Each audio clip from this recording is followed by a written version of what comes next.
Alright, welcome back to a momentous occasion as this is our session 100. Is it? It is indeed. Woo! I was hoping to try and get to something a little bit more story significant, but we are where we are. What do you mean there's a dinosaur? What's more significant than that? To be fair, you've started the session strong already. There's a T-Rex eating zombies. I'll take it. So, to recap on how we got to the T-Rex eating the zombies. Last time, the party pursued clearing the blockage to restore water to the tieflings and prevent fighting amongst them. Arwen, as a giant eagle, That'd be great. With Arwen as a giant eagle, they were able to follow her from the ground in the wagon as she scouted the way towards the blockage. On the way, they avoided a large creature with dead bodies impaled upon its spiked carapace patrolling the desert. Upon arriving at the blockage location, the party discovered a collapsed sinkhole near a large cave in a rocky shelf, filled with a large horde of undead.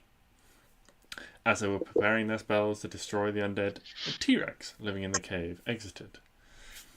It moved towards the newly made pit, reaching down for evidently another easy meal. It overextended itself and caused the steep sides of the pit containing the undead to collapse further into a shallow incline, allowing the undead to begin to swarm out. The party battled undead and T-Rex, doing their best to save the T-Rex from damage where possible. Stix at one point using a severed leg to get the T-Rex to play fetch and trample a large number of them. However, before the fight came to its conclusion, the large, hunched creature caught up with the party revealed itself to be a cadaver collector, summoning many spectres from the corpses along its shell. Stix and the T-Rex became briefly stunned in its paralysing breath, but Stix was able to shake it off just in time to avoid a deadly critical strike from the construct. And this is where we pick things up at the top of the initiative. What's that massive thing next to the T-Rex? That next to the T-Rex, that is one of the swarm. That is the last remaining swarm of undead. Yeah, thank you. I was going to say that's a big old zombie. Mm-hmm. But I forgot that it was lots of them. So at the top of the initiative, we have Klari.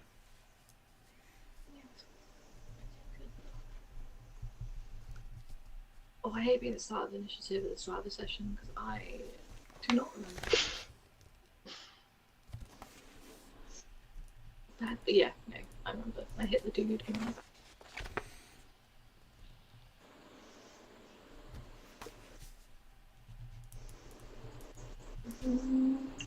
Do the same thing.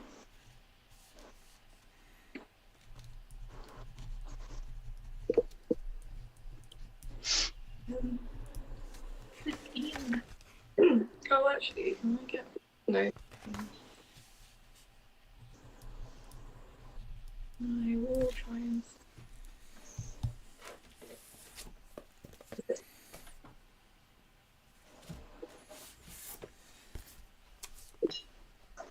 Oh, sorry, roll 20s into...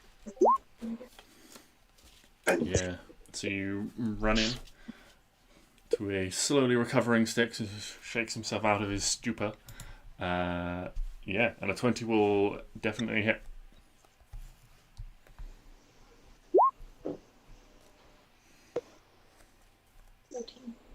14 damage.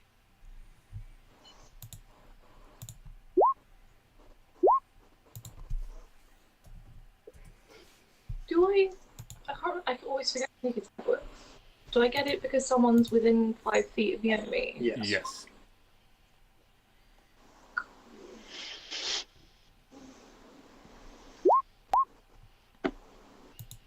21. That's A total of Jesus. 35. I'm going to disengage with the bonus action. Yep. Disengage with the bonus action, moving back to safety. 13.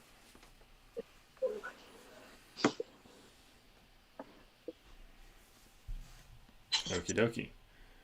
up next is the last zombie. Remember, these guys, because there's so many of them in this swarm swarming around, they deal damage automatically reduced by AC. So, because this small swarm has become diminished, the T-Rex will take a total of let's do some maths.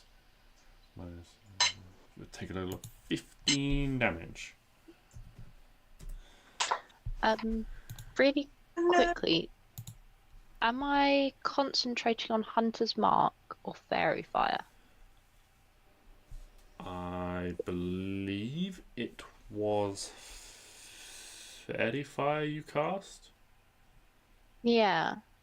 Wasn't that on the guy with multiple things on him? No, he made the save against Fairy Fire, and I think two summoned. Oh, are they dead? Things. Yeah, two of the three summoned Okay. specters. Yeah, I think I remember. I'll take Everything that you fairy fired is dead. Cool. I will take the thingy off so I don't get confused. Cool. Thank you. Okay. Stix, what are you doing? There is a cadaver collector in front of you. There is a spectre in front of you. There is a T-Rex fighting some zombies behind you. Shitting myself, JJ, is the answer to that question. But there we go. When am I not? I'm apparently out of 3rd level spell slot. So what we're going to do is we're going to use our Channel Divinity as a bonus action to get that back. Zuriel, Amaris, same thing. Then we're gonna. Then we're gonna.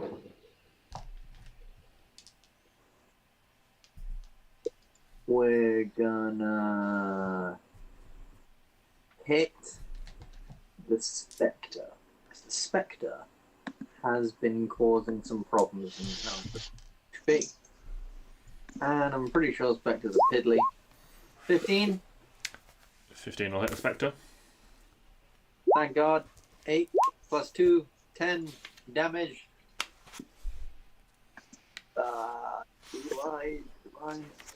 I've lost 1st levels, but no, I'm not gonna.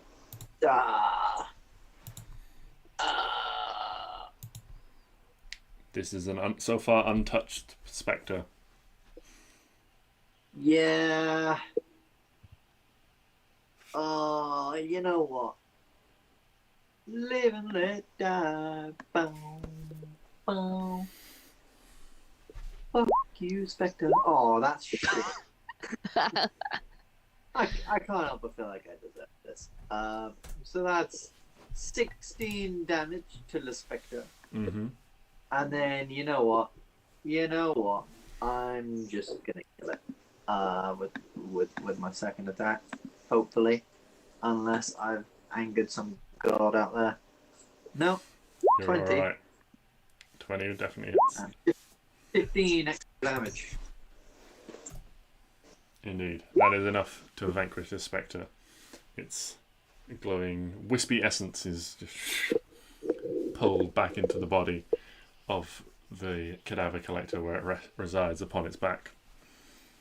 Then I would like to move 5, 10, 15, 20.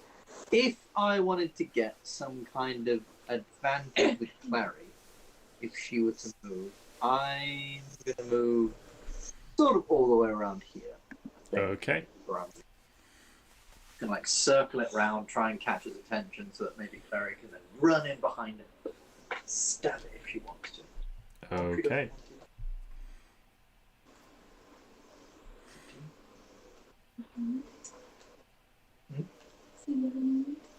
See what the moment takes. Alright. Anything else on your turn, Stix?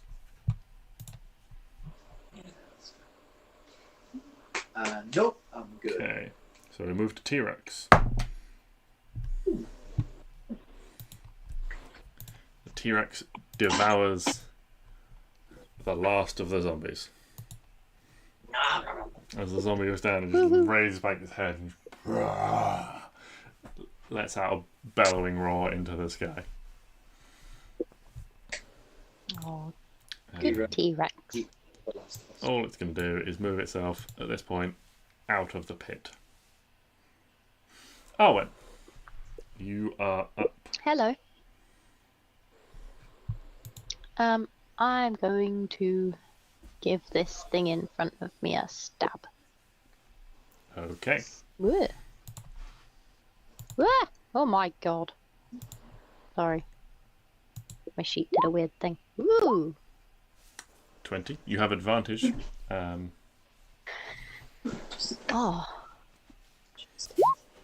24 Oh. still hits. This is a great day. Oh, Has it been hit before? The one in between you and Neo has not. Oh, that's annoying.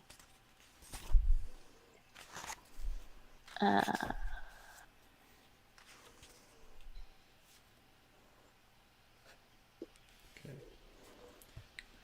And as you slash at it with your non-magical greatsword, it is less effective than you might hope. That's fine. No, wait. Is it not magical?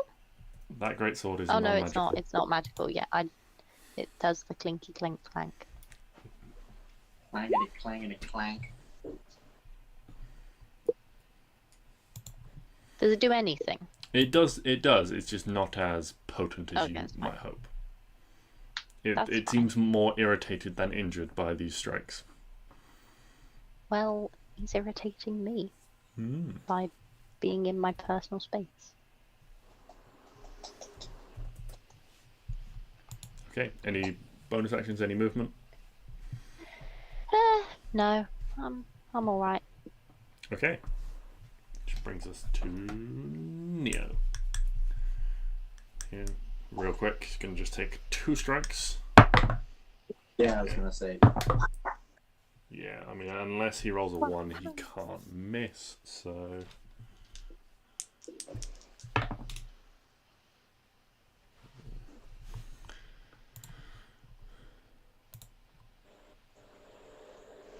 So the first one takes 8 damage. And the second one takes 11 damage. Nice.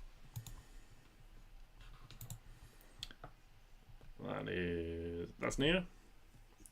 So we move on to the cadaver collector. Would someone like to roll me a Oh. d6? Shit. Actually, you do it because you rolled low last time. Oh, God. What is it, D6? A d6. A 5. Excellent. One job. Look, I'm not very good at this. Excellent. No, didn't I roll really high last time? That was the problem. Oh yeah. Well, you know This is not going well. This one's up. This thing is not an intelligent creature, but it can count between 1 and 2, so it turns away from you, Stix, towards the big T-Rex and Klari, and as before exhales this dusty, misty, paralysing breath cone out. There's almost like a big wheezing noise, like a big bellows inside as this gas is exhaled. Klari, can you make a Constitution saving throw, please? Oh no! Sorry, Clary. The T-Rex has once again failed. He's not having a very good day, is he? So you watch as both the T-Rex and Klari freeze up, just caught in the creature's paralysing breath. But that is its action to do that. So the spectres. One will attack Arwen, and one will attack Neo.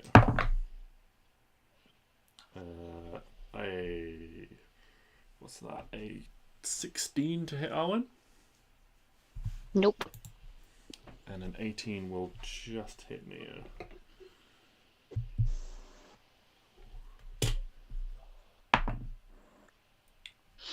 I'm hard as nails. Neo just about makes his con save. So he only takes 6 damage, and his max HP is not reduced.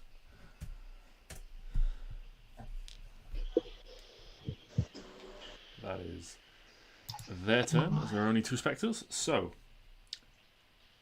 Klari, you're at the top of the round. You are paralysed, but can repeat the saving throw at the end of your turn. She is. She's gone to the toilet really quick. Okay, well, So- saving throw at the end of her turn, so End of her turn comes around, and she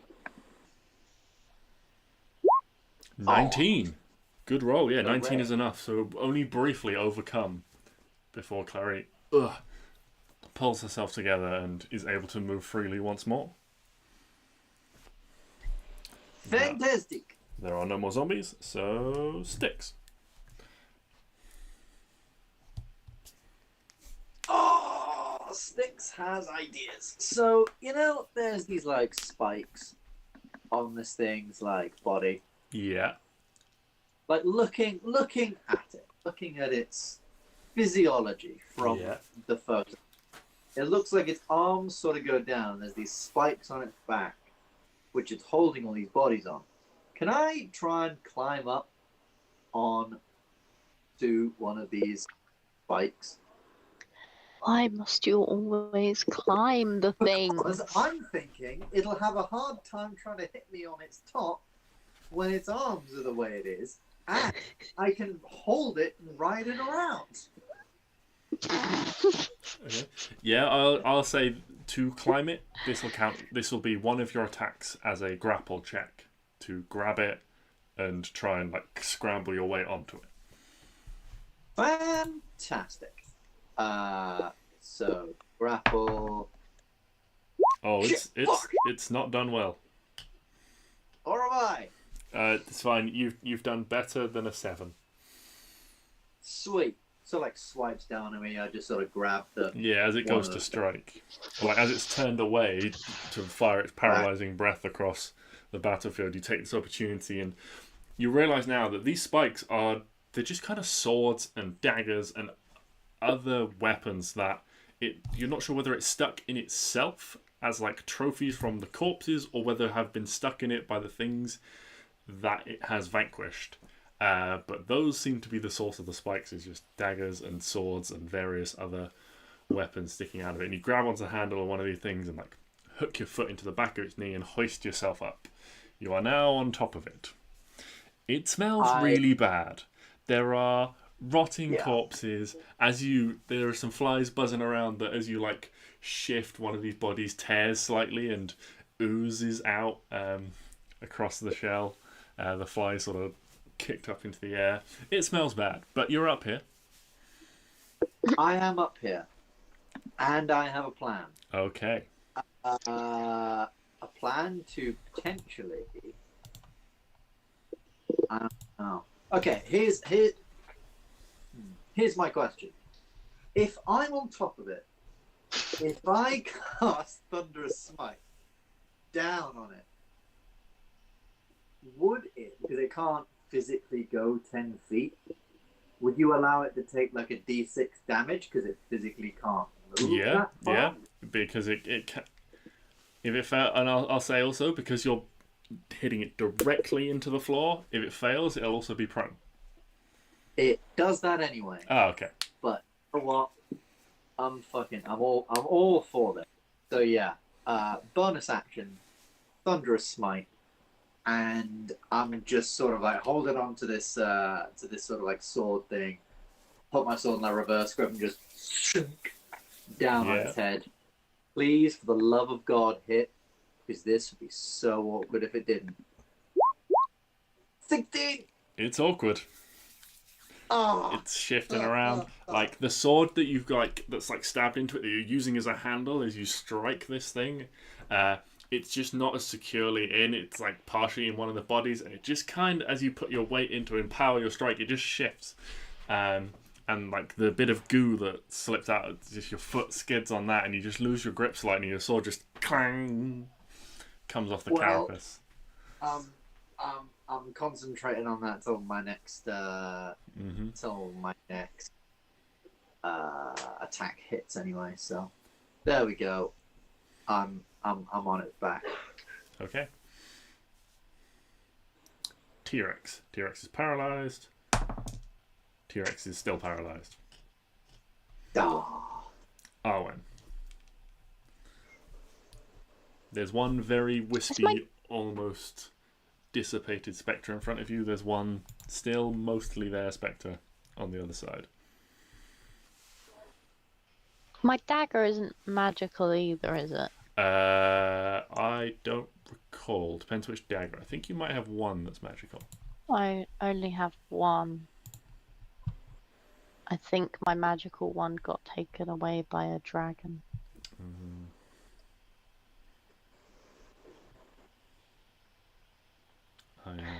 Okay, I'm gonna use my other sword instead. Your other then, sword, okay.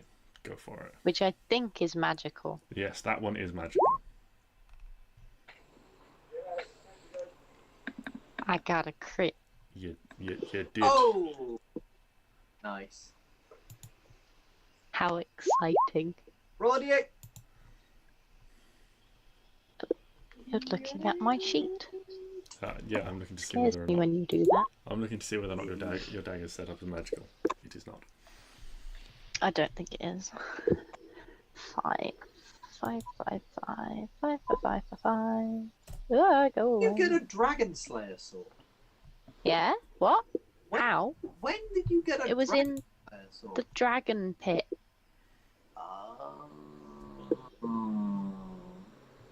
And I thought it was best for me to have it, so then no one hurts Hugo. That's fair. Yes, I remember now.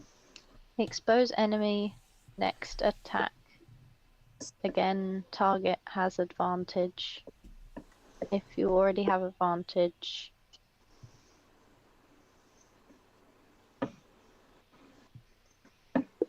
gain an additional +2 to hit. Woohoo! Unfortunately, that is irrelevant as you have killed it. Or fortunately, that is irrelevant because you've killed it, depending on how you want to look at it. Damn it. Neo was Well, I hit the other one. Okay, go for it. Do I get advantage on that or not? No, not from that. Not from where you're stood. Oh, sad times. You'd have to move around to try to. Get in the hole. There would be a certain element of being in the hole, but you could like do a cool jump to the side and try and cut it as you fell in the hole. Or you could just hit it with a 24. I don't want to fall.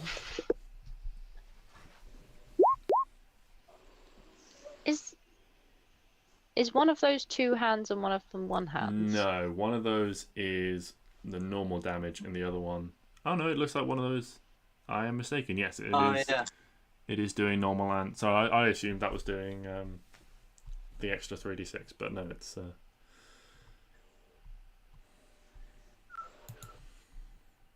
Okay, well I do it 2 hands anyway because this thing's quite big. I always do it 2 hands Okay. because it's a large dude. Anything else on Has your this turn? one been hit? This one has been hit, yes, by Neo. Excellent. Hi, for fuck's sake. It's pitiful. I was hovering my finger over the delete button. But it lives. I mean, not for long, you know. It's Neo's turn, and If it stands on some Lego, will it die? pretty much, yeah. Excellent. Okay. So it's Neo's Damn turn. it. I was Yeah. so close. I'm not going to bother rolling damage for Neo because it's got 1 HP. It's dead. Neo turns Oh, to you, no. Arwen, after Shame. quickly dispatching the Spectre. And it's like, what are we doing about the T-Rex? Also, Stix is doing Stix things and is probably going to get hurt.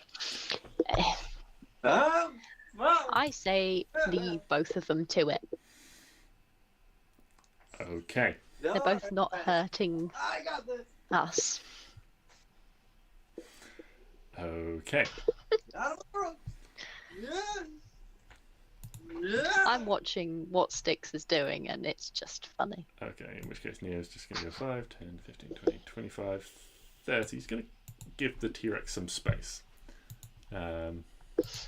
While it is stunned and you guys have expressed a desire to leave it alive, he will move around it to avoid aggravating it anymore, but that's as far as he gets. So, Is Neo not going to keep it alive?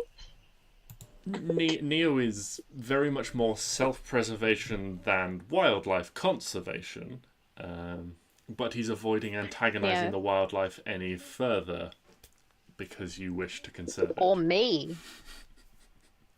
I think I'm more dangerous. And a T-Rex? Then, If you hurt the T-Rex, then yeah. yeah, fair. Yeah, because if you damage one T-Rex, you then have 2 T-Rexes to deal with.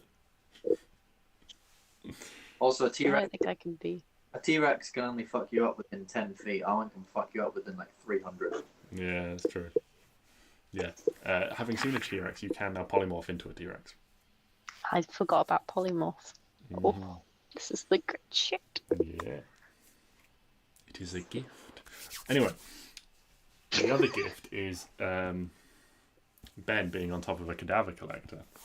Oh god. Fuck yeah. But before that happens, can someone roll a d6 for me? Not me.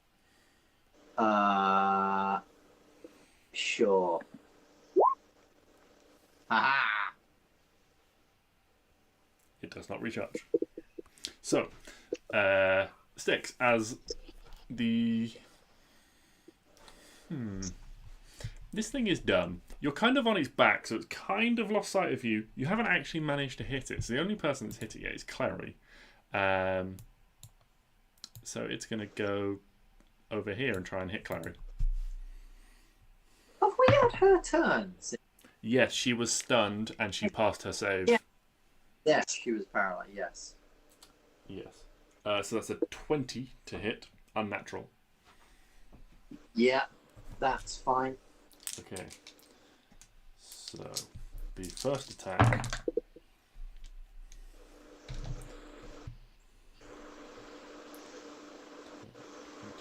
Oh, 10, 20, 30, 38, 43 It scares me damage. when I- But no one's going to be surprised when I say that she's going to uncanny dodge that shit. Holy fuck! Yeah, so 43 halved to 21. 20. So that's 39. 39 HP. Okay. And then it's going to do it again. Oh, fuck! No! That's rude. That's very rude. That's a much lower roll. There's 3 ones in that. So 30 damage on the second attack. Oh, okay.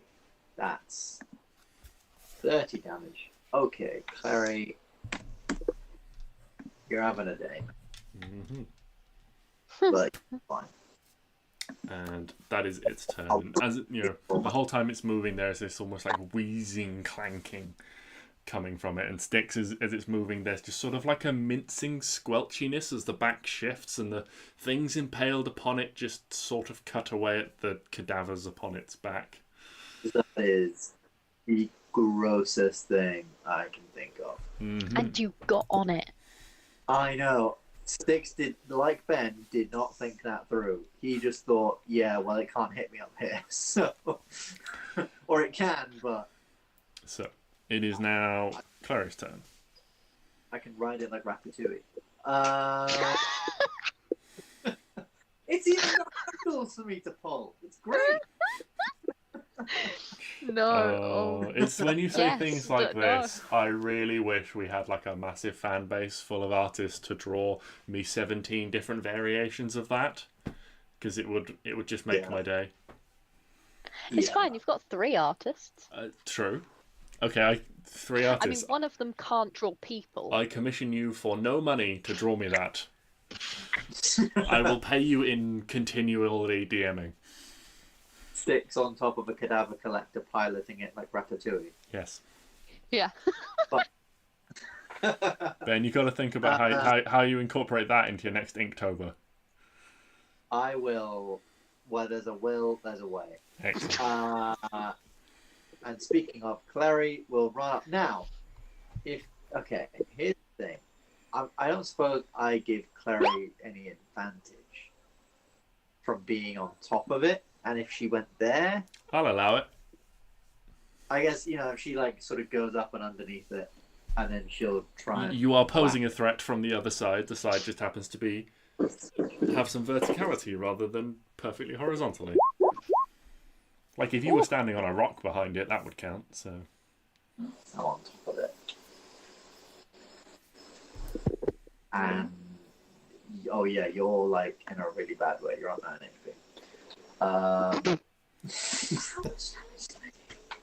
Lots. Uncanny dodge, some of it. 42 uncanny dodged to 21 and then 30. See, wasn't I on like 4 HP? You're on 60 HP. Okay. Which is 10 away from 4. So I'm This just thing does not mess around. You got 15 damage plus. Oh, 29. 15 plus 29. 44. Go Klari. Ooh. Can take a punch and also give a punch. That was just your action. Cool, you haven't used it. I'm gonna bonus action disengage. I'm gonna get the fuck. The T-Rex is still paralyzed, by the way, so it cannot move or do anything. I'm gonna run to Neo. 20, 25 like Neo. Don't Help. worry. Really quick, the sword, Yes, is that Clary's sword? that is Klari's animated sword, yes. Oh, yeah. I feel about that. I'm just very reflection now. Like, really focus. Oh dear. Some fucking random ass sword. I'm losing this thing. Just thought I'd mention it, you know. Alright, Stix, you're up. You are on top of it. It is gooey, it is squelchy, there are dead bodies. It is about to get a lot more squashy as I pull myself back up and stab with Thunderous Smite. Let's go prone, people. 18 will hit. Thank you. That is 11 plus 2. That is 13 plus 7 thunder damage. Can it make me a con save? A con save. I believe it's a con save. I'll quickly check. Either way, con or strength, it is a 20. Strength. That was. It passes. Fuck. Does it take any damage? Yeah, it takes that 7. Okay, it takes a full amount there, but it's just not. Yeah. Okay. What's that? That is but 13, then- 20 damage. Oh, but then sorry. I'm Oh no, it's made it save anyway. I was going to say it's got advantage on that save, but it made it, so I'll shut up. But then I'm going to It is now very much aware of your presence on its back, Stix. Yeah. It sort of rotates on the spot, almost expecting you to be behind it. Yeah. And then One of the that arms. spell's gone. Oh shit, large creature.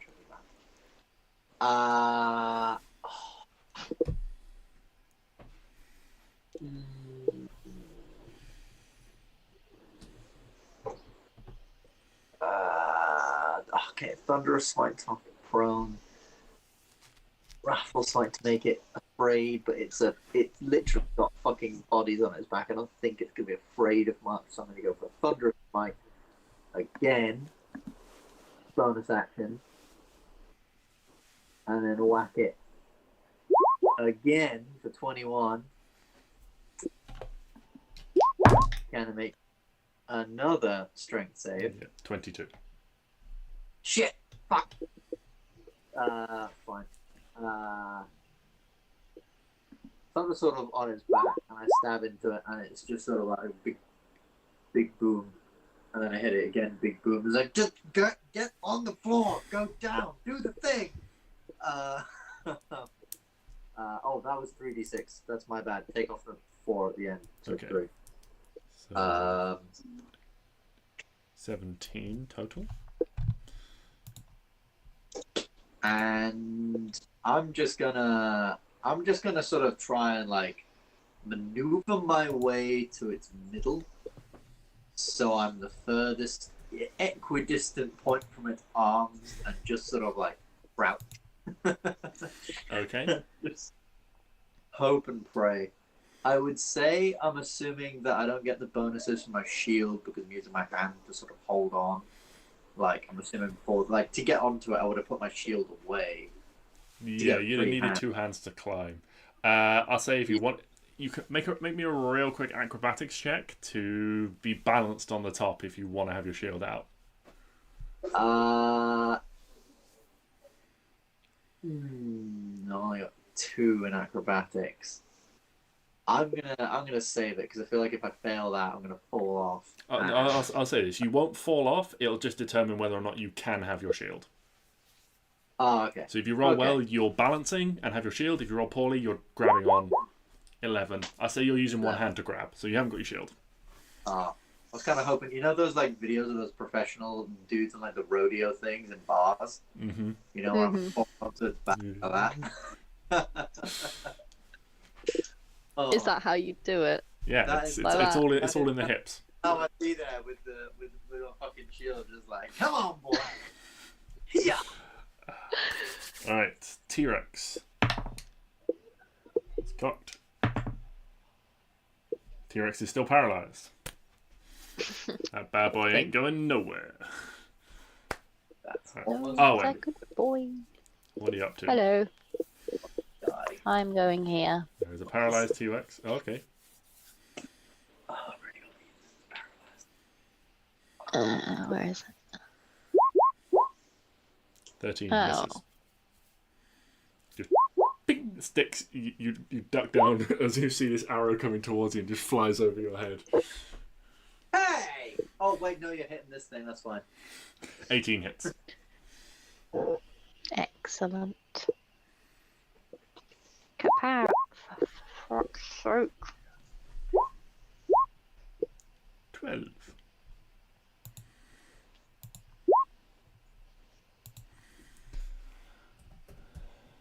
Anything else in your turn? Any bonus actions? No, I'm good. I'm just here, Okay. having a good time. Alright. Go to Neo then. Neo will use the rest of his lay on hands to heal Klari 20 points. Still can't take a hit from it. You're a bit better. And then he's going to run 5, 10, 15, 20, 25 feet, just up to try and support Stix.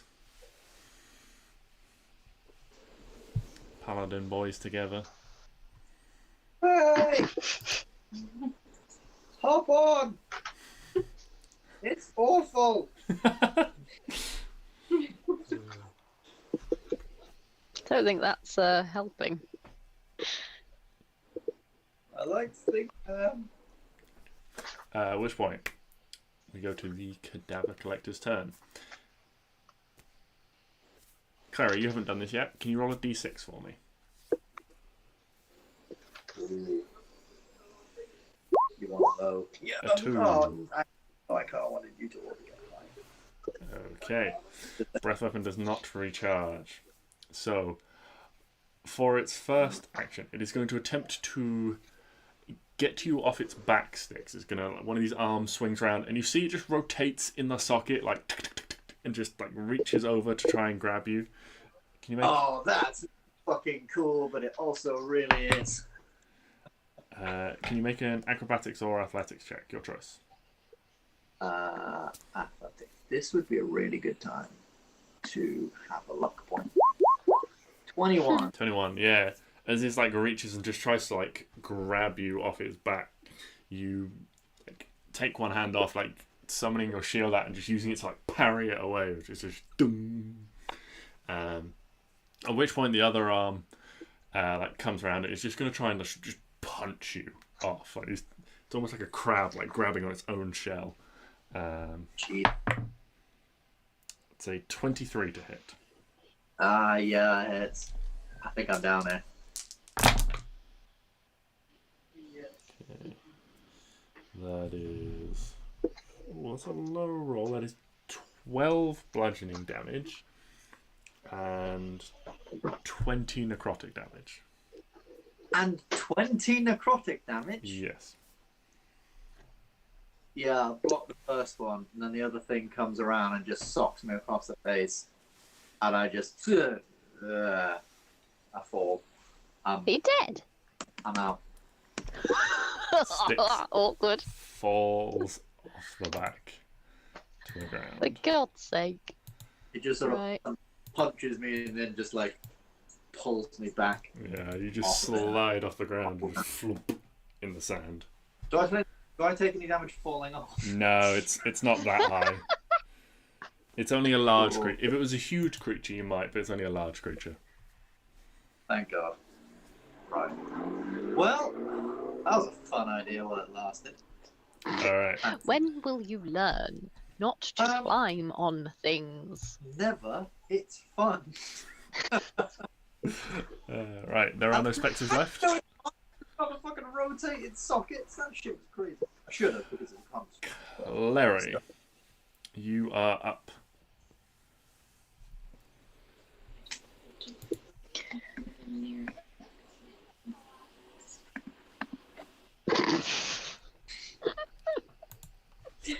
Stix is on the ground. Oh, Just Jesus. having a little snooze. Indeed. Snoozy poozy.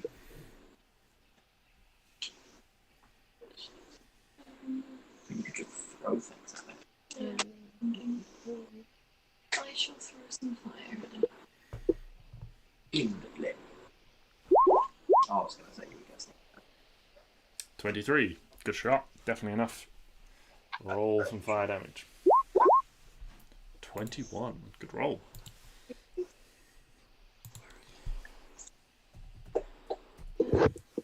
I'm going to use my bonus action to ward an attack. Ooh. Go for it. Yeah. As you throw this firebolt in from one side, the other hand gesturing, bringing the sword in. No!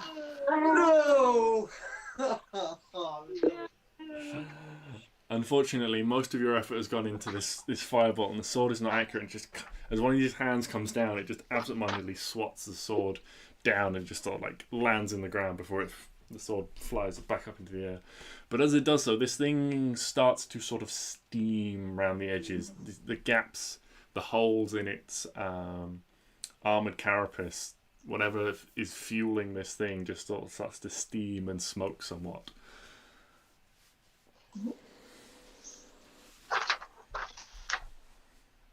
Any movement from you, Klari?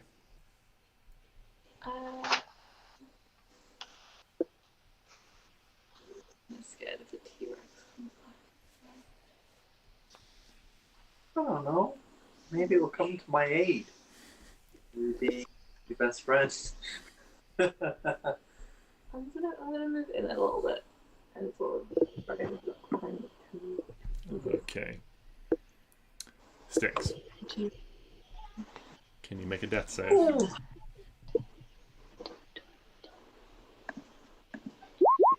13. Ooh. Stix does not slide closer to the grave. Success! One success! Cool. T-Rex is still paralyzed. I love this T-Rex. Leave you here. My God. I remember when Luke was playing a T-Rex and he was passing every con save we threw at him. Yeah, but we were really struggling to force him to make a con save over 10. Yeah, that's a good point. This has a higher DC, so in the T-Rex, it's got a good con mod, but it doesn't have any bonuses to saves. Yeah. Arwen.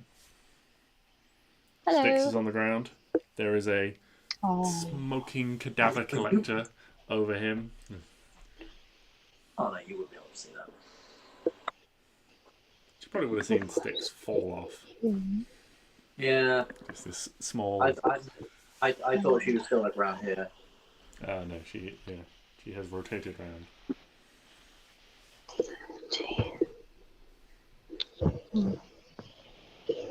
Hold on.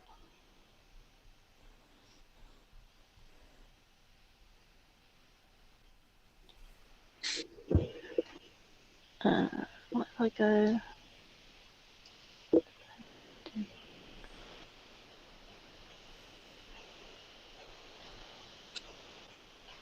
Could you not have died just 5? 5 feet closer.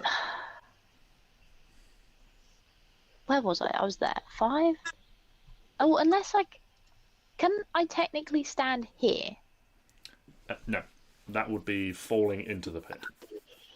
Fucking hell. Okay, right. If you want to cut across 5, the edge, you can try and make like an acrobatics or athletics check to cut over some of it.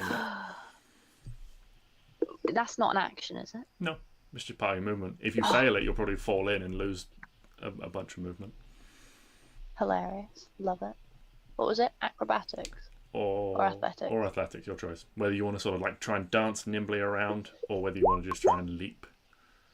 15, yeah. I say you can, like, How? rather than having to go like around here, you can cut across, like straight Okay, across the so middle here. if I go 5, 15, So your 40 feet would get you to 20. here, I think.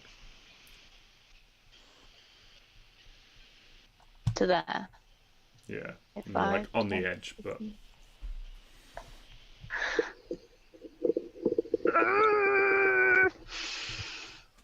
I put you about 40 feet away from Stix at this point. Pardon? I put you about 40 feet away from Stix at this point.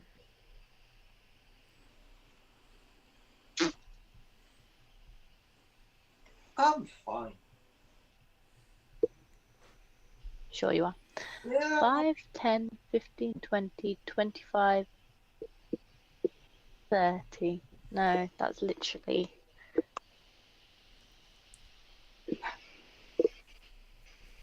What are you doing, Arwen? Okay. Hi. Okay. If I was down the hole, Hmm. like In the hole. here Hmm. instead, Yeah. then my fire spirit could get to there, couldn't it? I would say if you were there, you would fall down the side of the hole because the sides where you are still steep, and you would roll, and you'd effectively be in the middle here. I'd be here. In the middle, yes. Oh shit! No, that's further away. Do you also need line of sight for your spirit? No, Okay. don't think so. Oh yeah, I do. So you wouldn't be able to see Oh. Stix in the pit. Well, I wouldn't need to see Stix. I just need to see my spirit's fine once it's out. Okay. Well, I'll deal with you in a minute, Stix. That's fine. I'll be You're alright. too far away. He'll I had probably, a great idea. he'll probably punch me. If he punches me twice, that's me dead. Probably wants cadavers for his thing. It'll be fine. It'll be fine because my fire spirit will. I mean, if he does kill me, you have a ring to revive me. I do. so it's not the end of the world at all. Thanks, Zach. When does your So I don't know spirit what you act, Owen? when. Yes, when does your spirit act? Don't know why. Straight after me. I give it a command and it happens. Okay. What is your command? I'm gonna get it to flame seed. Okie dokie. Unless there's any... Is it bonus action to summon your spirit then? Or an action? It's an action. Okay. Any 'Cause bonus it's part of actions my on your wild turn? shape. No. Okay. Then proceed with a flame seed. Your spirit has movement, by the way. It has its own movement on its turn. Don't forget. I take away the flame seed. Okay. Yeah, you can summon it within 30 feet, but it can move. Oh, I forgot about that part. As I think I know what you're did it trying to dumb. do, but... What do you mean, but? Like cast spells through it or something. Hell yeah, I can. Oh But shit. but I've already used my action to make it appear, so I can't currently cast anything through it. See. But we are going to fiery. Well, not we. You are going to fiery teleport. Oh, Woohoo! Oh, Come on, Stix. Let's go. where am I going? 5, 10. You're not going that far. You're coming over here. Well, to be fair, there's not a sword in the way. Also, the big chunkosaurus that's not a saurus needs to make a dex save. What is the DC of the dex save? Great question. Absolutely no fucking clue. Presumably your spell save DC. Oh, probably. 14. It passes. Oh, for God's sake. Yeah, no, it doesn't take any damage, but that's fine. That would have just been a bonus. Ooh! Oh, wait, no, because you'll still be there, lying on the ground, dead. Anyway. Okay. Neo's turn.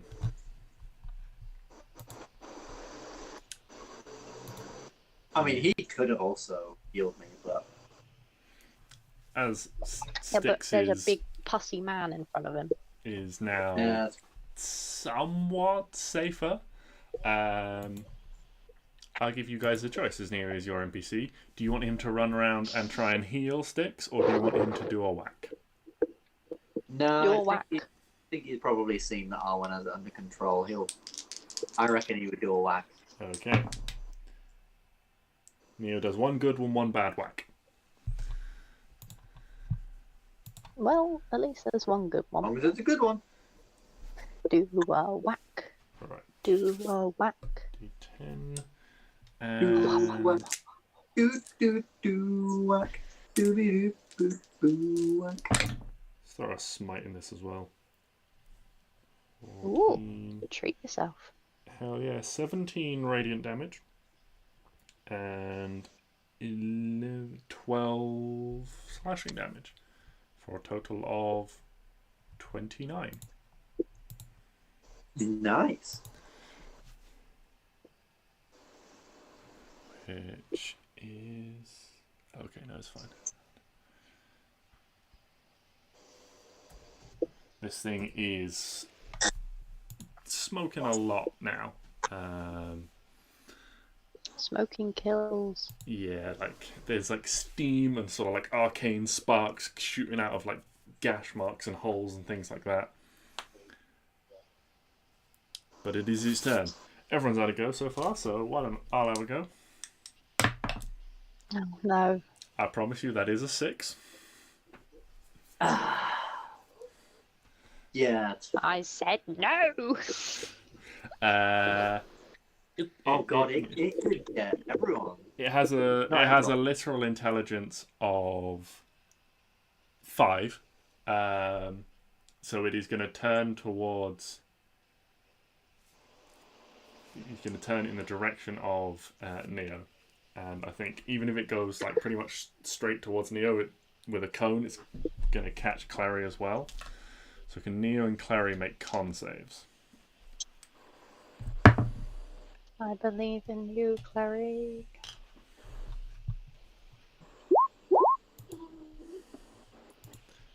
I'm losing that belief quickly. Nah, you'll be fine. It's fine. Arwen, you watch as Klari freezes up and Neo with his axe in the air also freezes. My dudes. Really? For God's sake. Top of the round. Klari, can you make a end of your turn? Can you make a con save?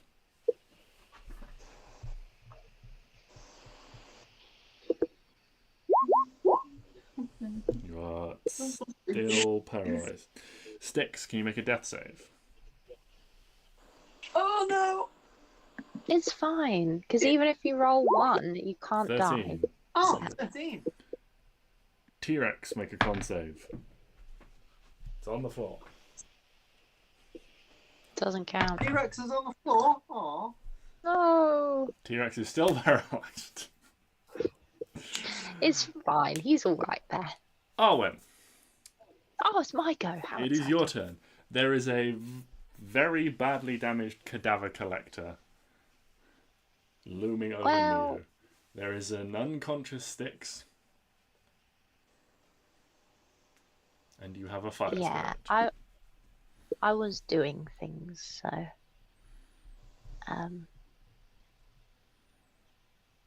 Okay, I am going to...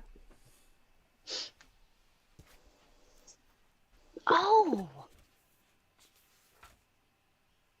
Huh. Well, shit. Okay, yeah, that was... I did... Okay, cool.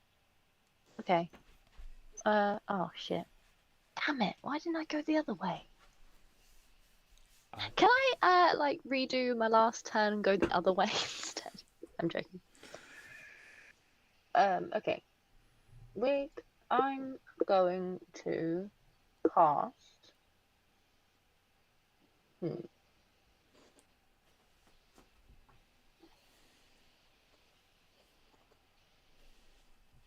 Can I hold my act? Hold on. 5, 10, 15. 5, 10, 15. And he'll be there. Yeah. Can I hold my action for when my fire spirit teleports into my space? I then heal Stix.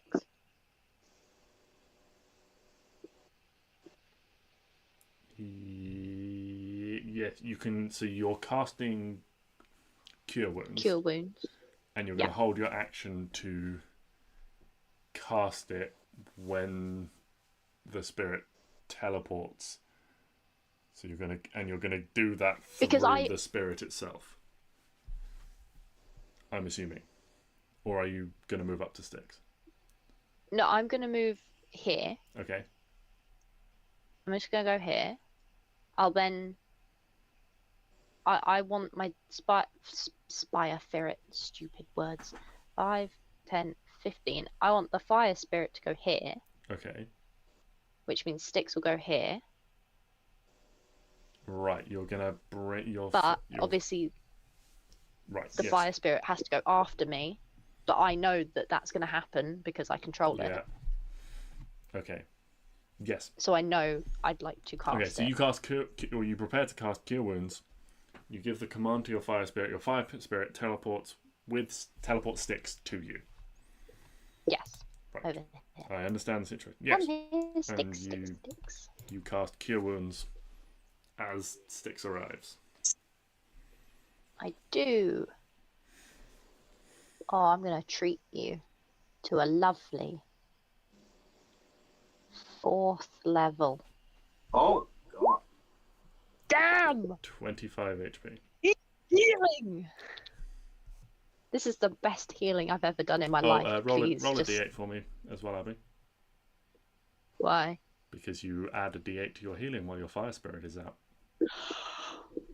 I forgot. Oh, this is the. I love my fire spirit so much. 6. Oh, I'm so good at it. 31 I'm a hit healer. points.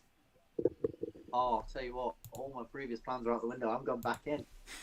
Oh, for fuck's sake. Alright, Stix, you are prone but conscious. I'm sort of like, oh. Fiery Feeling Fox has its better than little you ever claws have. on your chest, giving you tiny little CPR. Oh my god! Stix died and went to heaven. That's genuinely what he's like. Am I in heaven? I looked up and sees Arwen. And then I'm like, hi. If Arwen's here, it's definitely not heaven. And then he looks around, sees the fire spirit's on fire. We're in a vast desert. Are we in hell, actually? Shit! Alright, this dice is... That wasn't meant to happen. So, that's your turn, Arwen. Oh, no, it's still alive. Okay. Okay, Neo's turn. It's an important roll for Neo. Neo gets a 23. He is no Oh, thank longer God. paralyzed. Which means strikes against him don't have advantage and are not automatic critical hits. Yeah, he's still They're good. automatic crit. If you're paralyzed, it is a melee attack is an automatic crit. I reckon he's still going down now. Even though, like, It's fine. I've got my spirit out. Doing the good stuff. Cadaver Collector. I forgot to roll for his breath weapon, but it doesn't matter now. Cadaver Collector, 2 strikes, Explodes. and just both of them just into the sand as Neo nimbly steps out of the way. Having those battle reflexes kicking in as he becomes conscious once more. Klari, you're up. You are still paralyzed? oh yeah, I think you just make a comment. So yes, can you make a con save at the end of your turn? Oh my god, it's getting worse. Stix, you are back up. Yeah, I'm just gonna sort of get up, slowly sort of crawl my way to my feet and be like, awesome. Thank you. You stand up, that's half your movement. Yeah, and turn around. You said it's looking like really It's hurt, looking right? really rough, yeah. There's like arcane sparks and smoke and its movements Cool. are really jerky. And I'm going 5, 10, 15, and then I'm gonna Misty Step up, and then sort of come down with my sword for some hits from the fucking top rope. And 11 misses. Technically, isn't it with advantage because he's in the position? He's Where like are you miss? he's, It's fair enough. Oh, Where yeah, are you? he's flanking. I've been Misty Stepping here. Oh, okay. Then yes, it is with advantage. You're welcome. Thank you. I didn't see that. Roll a d8. I didn't see that it was green. This is about fighting. That's 23 so far. 23 so far. Well, you know what, JJ? I have 1/3 level spell slot left, and it's going right into this man's anus. So, this thing is an undead, right? It's a construct. It's a construct. So, It doesn't have an anus. However, it does have a wound that is suspiciously close to one, I'll say. I mean, there's lots of bodies on him, so one of them's got to. 2d8, 3d8, The bodies aren't part of it, 48. though. 8. I'm so confused at what this thing is. This thing is a giant, like, Hulk. This thing is a robot that has spikes on it, and on its spikes, it's decorated itself with dead people. Oh. Uh, Oh. How exciting. 53 points of damage. Bloody hell. Is it dead? How do you want to do this? Yeah. So Stix just sort of like gets up like, thanks, Owen. I'm just gonna, turn around, run, misty step, sort of like, not quite like, like full midair, but just above sort of average height, sword back, swing, stab into it, and use my momentum to sort of like swing it back away from Neo, and then it sort of falls, swing around, so then I'm now on top of it, and it's just sort of. You create your own ratatouille strand of hair with your dagger, and stab it. Pretty in. much. Ride this thing around, and drive it face first into the floor. Just. Yeah. And that is me. And then, assuming, I don't know if we're out of initiative now, because I mean, there's a T-Rex, but I would then be looking to move, if not for out of initiative, moving towards the T-Rex with an outstretched hand for lay on hands. The T-Rex is. It's an interesting one because this is this is a paralyzing gas, so it is a physical effect. So the T-Rex would still be paralyzed, as would Klari. For potentially up to a minute. Yeah, I'll move myself between them. Mm-hmm.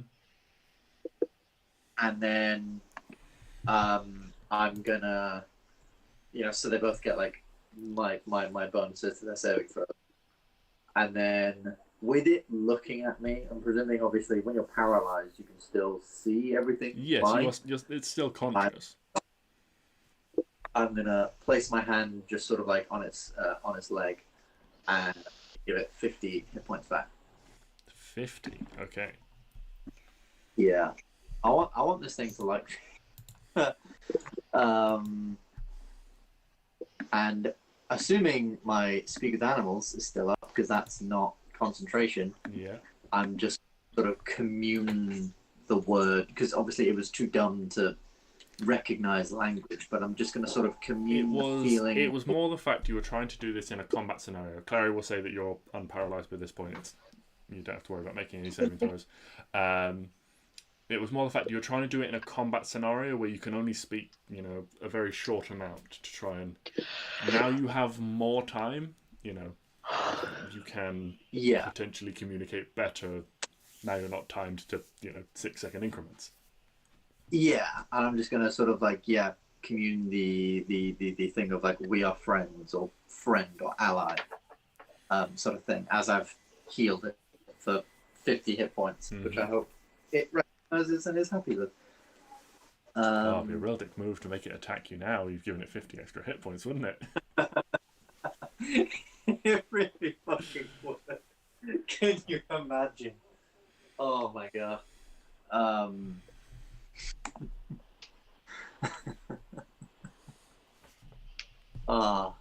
Do it for the shiggles. But yeah, and then I'm just sort of like standing in front of it like Chris Pratt, just like, whoa there. Mm-hmm. Okay. Friend. We good? Your choice. Make a persuasion or animal handling check with advantage. Oh, I am better at persuasion, number 3, but 21. 21. Yeah. This thing, you can see it's hurt. It's not, it's not fully recovered, but a few of its wounds has sort of like closed up and things, and it'll probably be all right. You suspect. And recognizing what you've done, where it was locked up, and things like that, and you had that moment of kinship before where you managed to play fetch with a severed leg and get it to trample some zombies. It just reaches its big head down and just like pats it into your hand. Aww. Oh man, I don't know if I have any more spells I can give to him to be more helpful. I'll do a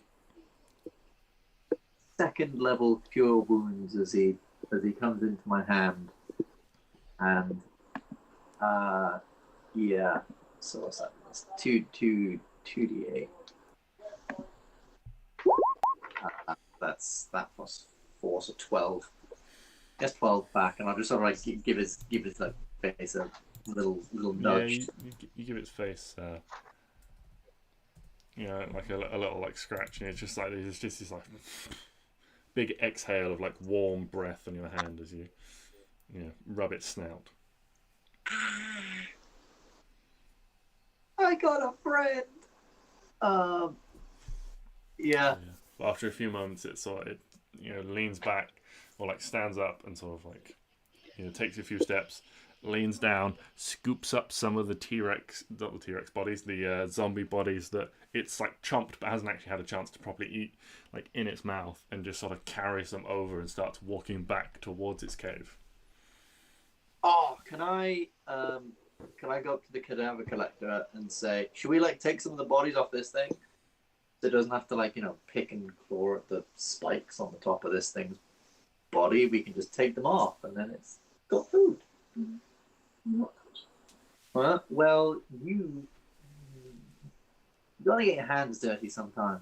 Arwen, will you help? No. Wow. That face seems to be a no. Yeah, don't you think it would be easier for the T-Rex to run? No, because then it's gonna have to like bite down on it, and it's gonna like there's spikes and spears and all sorts. It's just like having a little, what are they called?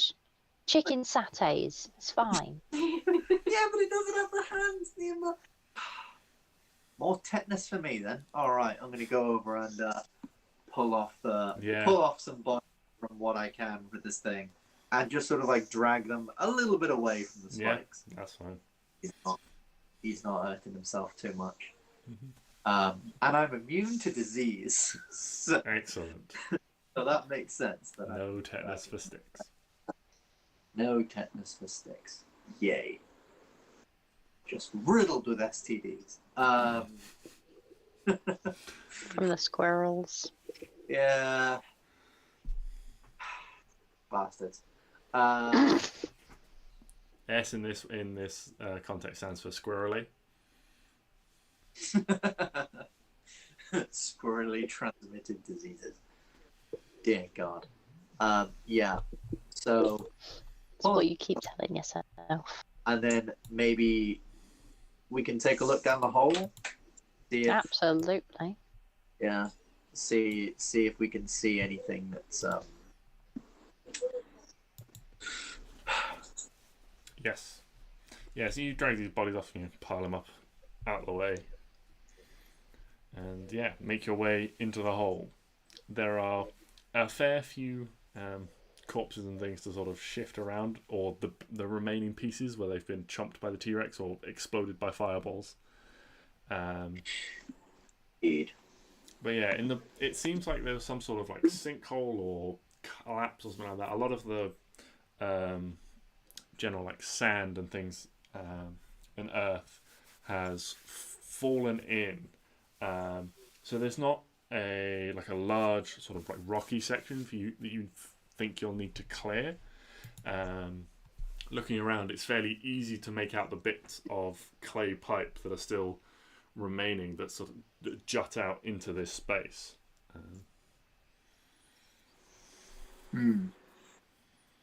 Okay.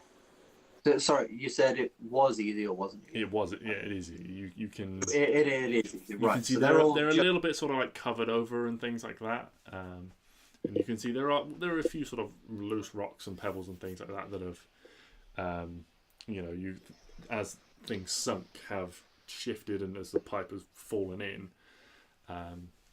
Okay. That has scattered down the pipe itself. So as long as we clear it, I guess we've sort of done a job. So I'll just sort of get to work, using my sword a little bit and trying to sort of dig bits out. And using my other shield, which I've still got on my back, to just scoop bits out and with everyone's help, I'm assuming we'll get this thing cleared in no time. Yeah, it doesn't take too long, but you manage to clear the pipes so they look all like they're flowing freely. Indeed, the inflow pipe you can see as you've been working, as all these zombies are cleared, the area was getting damper and damper. Inflow pipe, the outflow pipe, sorry. And there's just a steady trickle of water coming out of this pipe. So your boots and your hands and if you're kneeling down, you get soggy knees and things like that. And the area is generally becoming quite moist. Sweet. Yeah. Keep going. Yeah. I don't know if with something like a plant. I don't know. I'm trying to think of a way we can just sort of like cover this back over a little bit, but I don't think we really have anything that can do anything like that. So I just sort of keep digging. That's all we can do. Unless, do you have any druid stuff that can like move great amounts of earth? No. Fantastic. Then I'm just doing this and druid crafting some nice smells, so we're not all smelling like crap. And that's about it. Okay. Cool. Yeah. Let us short rest before we head back to the tiefling, because I don't know about you guys, but I could do with a short rest. What do you mean? I gave you all those points. You did give me all those points, and thank you for healing me. You saved my life. Hell yeah. Sure, we had it under control, but thank you very much. No, I think you were dead. You know, Or dying. I think I could have at least been okay, but I would have needed you all anyway. So thank you. Yeah. Well, I was fit as a fiddle. It was great. Yes. It's tough being a frontline fighter. Cool. If we do get to take a short rest, I'm rolling some hit dice. Go for it. Yeah. 1, 3, Oh. 23, 29, so that's 40, 60, I'll roll 3 more. That's 24, so that's 84, that'll do me. That'll do.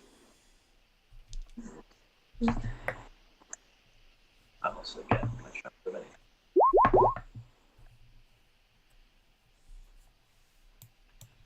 $33.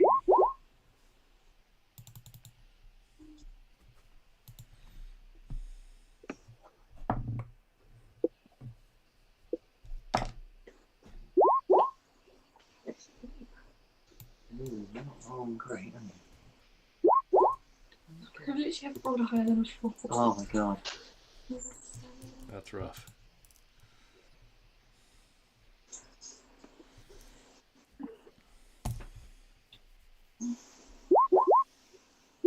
Hey, there we go.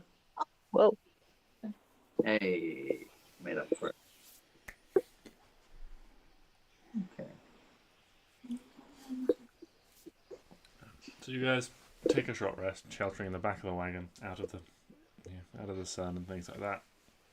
Maybe moving a little bit away from the T-Rex cave just to give it some peace before you begin the journey back. Trying to find the same patch of ruins that you left. Takes you a little bit of time, traveling a little bit more sedately, but you are able to slowly follow the pathway, follow your own tracks almost. With Arwen and Stix navigation skills, it's not too difficult to follow the path you recently trod only an hour or so before. And eventually the ruins come in sight again. I also use my channel divinity to get a third level spell slot back. Okay. Are they still there, like arguing? It'd be fucking hilarious. Still arguing. You can see there doesn't seem to be too much change. These two groups of tieflings have, set up sort of on opposite sides of this square like before. A few seem friendly and intermingle, but there is almost like a determined. There's like an air of almost like an air of competition as to which of the leaders can ignore the other leader harder. Like they're both sort of on opposite sides of the square, like so determinedly talking to their own groups of individuals or like trying to be involved in something, and they're both occasionally like sneaking glances at the other one to see who's ignoring the other one more at this point. But there are a few shouts, a few waves, a few people raise hands in greeting as you arrive. Again in your wagon. This is nicer. This is, I don't know about nicer, but it's certainly quieter. Well, they're waving instead of shouting. True. Almost as you're trundling slowly back in, a shout goes up and you see the two leaders both turn in your direction, hurrying over as sort of like trying to get each one not looking like they're trying to rush again, but trying to get there ahead of the other one.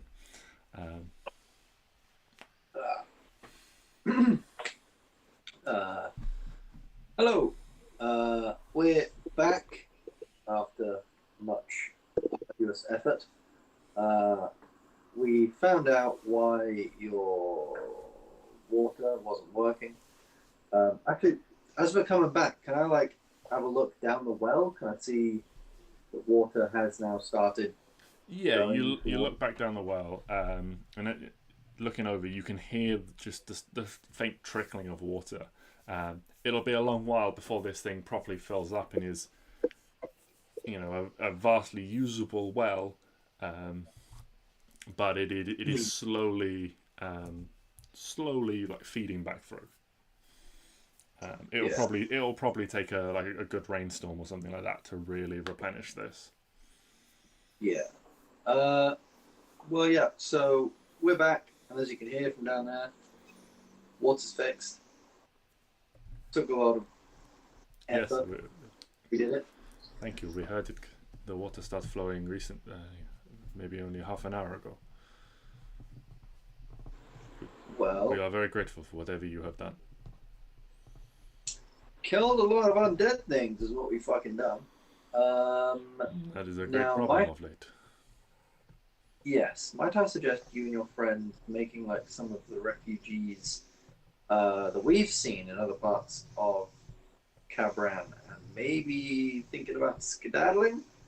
I don't know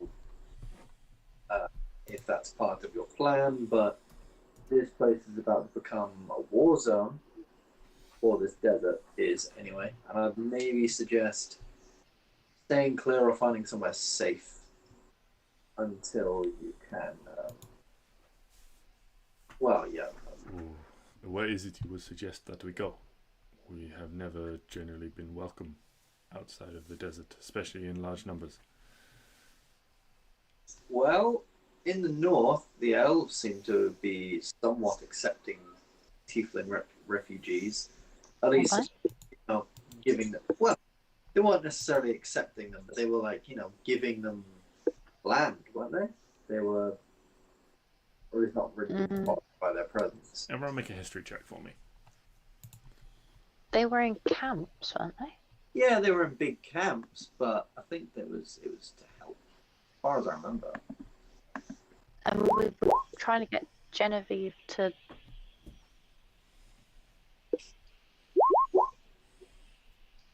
But I actually remember. Okay, well, if you remember, then What was I? If you Was remember, that- oh. you can say in character if you remember. I was just going to No. remind you guys if you didn't. No, you remind. It's fine. Okay. Remind Stix. Feel like So I've forgotten. you remember that the council agreed to set up. They were initially going to set up one camp until Arwen bullied them into setting up 3 camps in various places Yeah. around Kavran.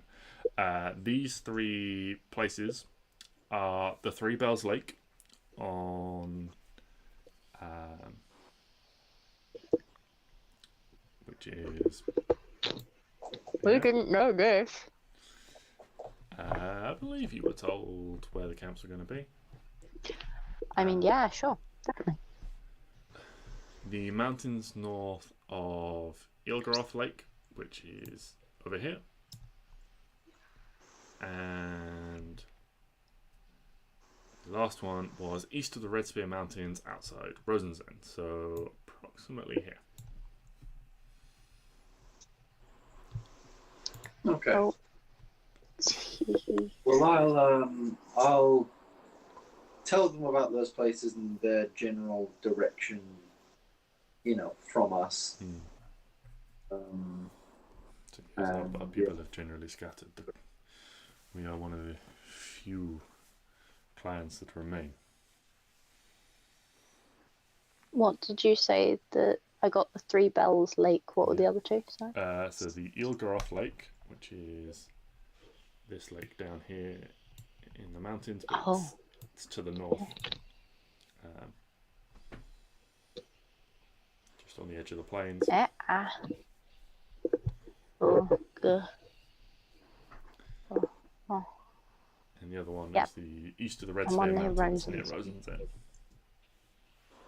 Red Spear Mountain. Oh, Red Spear Mountain. Oh, is that what they're called? That's what they're called. Huh.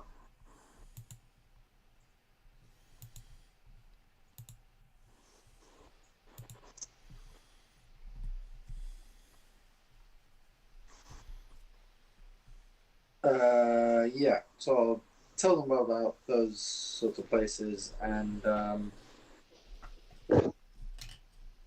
get them to apologize to each other because they were blaming it on they're blaming all this on each other, weren't they?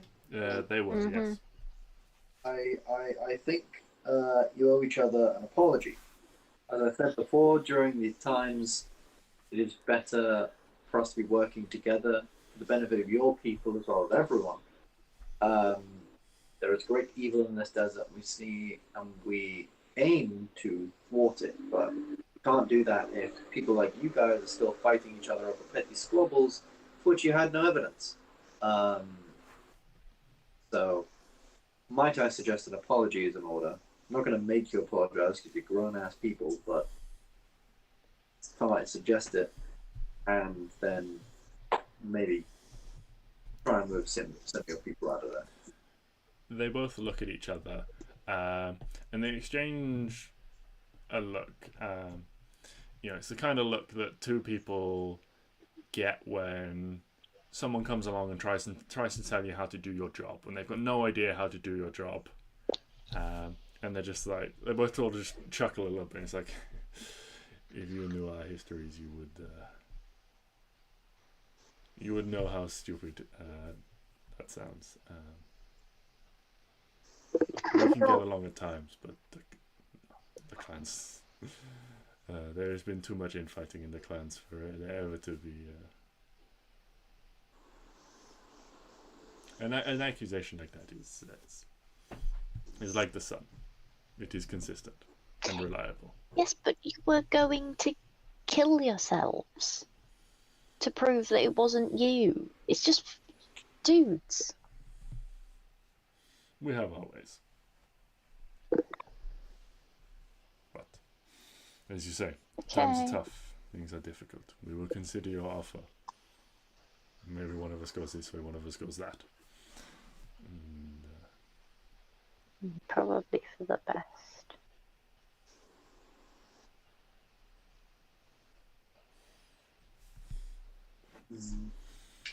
Anyway, I think that's us done here, right? Yes. Cool. I mean, maybe we're like a couple of days away from this castle now. So Yeah, you're still at I don't least know. sort of 3 days away. Yeah, okay. So I guess let's everyone's feeling up to it. Get on the carriage and get going again, I guess. Yeah. Unless there's anything else, these guys need help with. Is there anything you guys can tell us about the local area? Have you heard anything, seen anything, especially about a castle that's apparently a few days away from here? When you say castle, they both get a sort of stricken look in their eyes. Pyra hides it a lot better. You can see her facial expression doesn't change as much, but Kane, his expression is much more readable.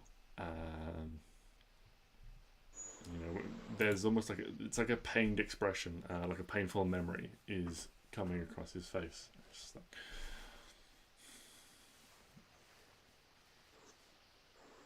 he kind of just looks like he doesn't really know what to say. Pyra's just sort of like chewing her tongue a bit. Just eventually, kind of the tension in the air, no one's saying anything, just kind of pauses for a moment, and then it's just like, there is a castle, but you should not go there. Why? Not. That is not a safe place for anyone to go anymore. Why?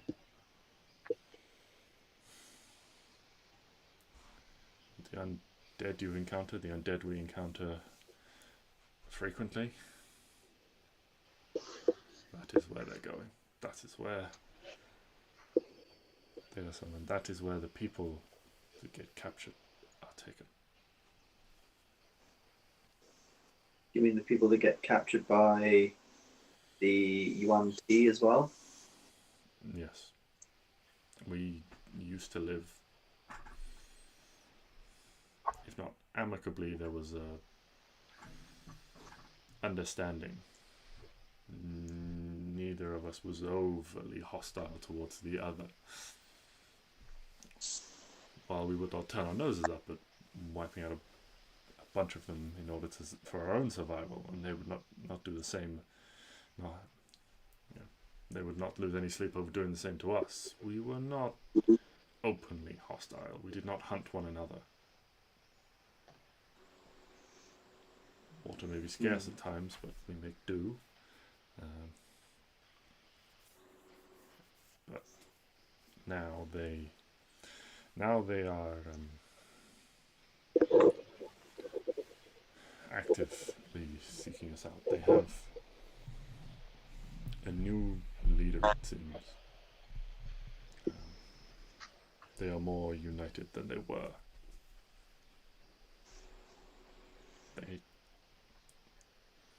If we see them in great numbers, it is more than our worth to try and engage them.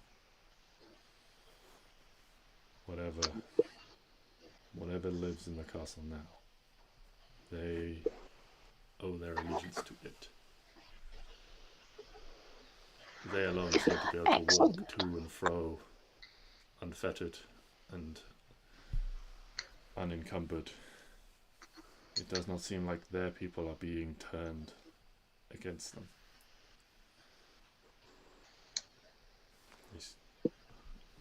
They work willingly with this shadow. Sounds like the place then.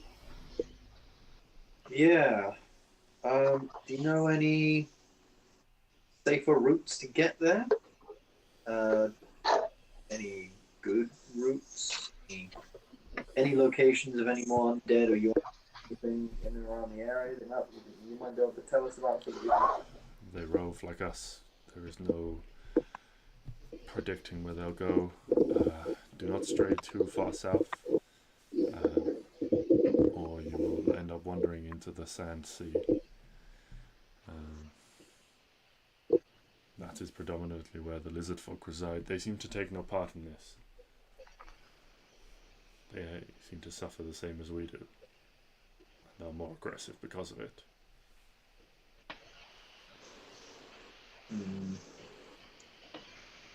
Alright. Cool. Thank you very much. We'll, unless there's any more questions, we'll, think we'll probably be going. Before you go, one thing. Here, take this. And Kane gestures, and one of the other tieflings comes forwards from his clan, with a small chest of stuff. Opens it up, and inside there are two clay urns, each with probably little ones, only maybe sort of half the size of a brick or something like that.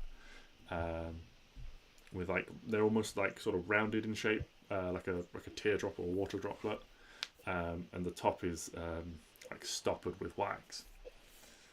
So you'd be a fool not to see how much you have suffered in our aid. Take these as a token of our thanks, and if you get into trouble again, they will look after you a little bit. Thank you. Will these heal us in some way, or? Yes, they will help you in a scrap. Awesome.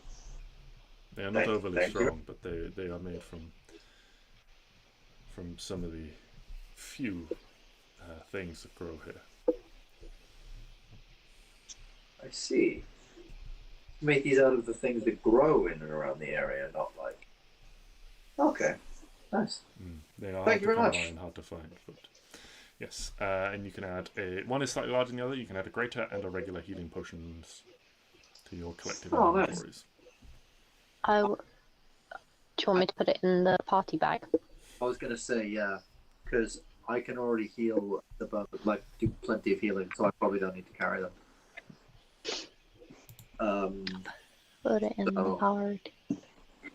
Might be more of a thing for you to carry, and we'll do it that way.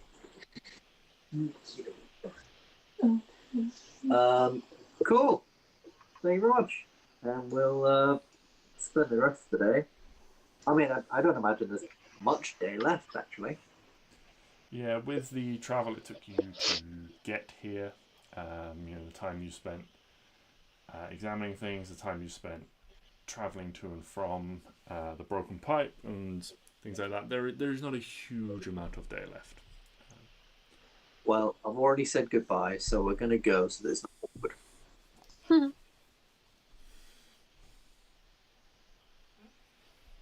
Okay, if that is everyone's wish to leave. Yeah. Okay. Yeah. All right. You guys head off, and you make a few more miles east before the end of the day.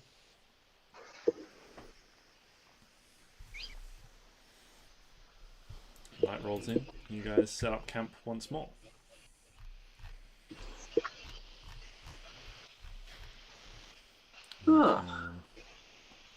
All take a long rest.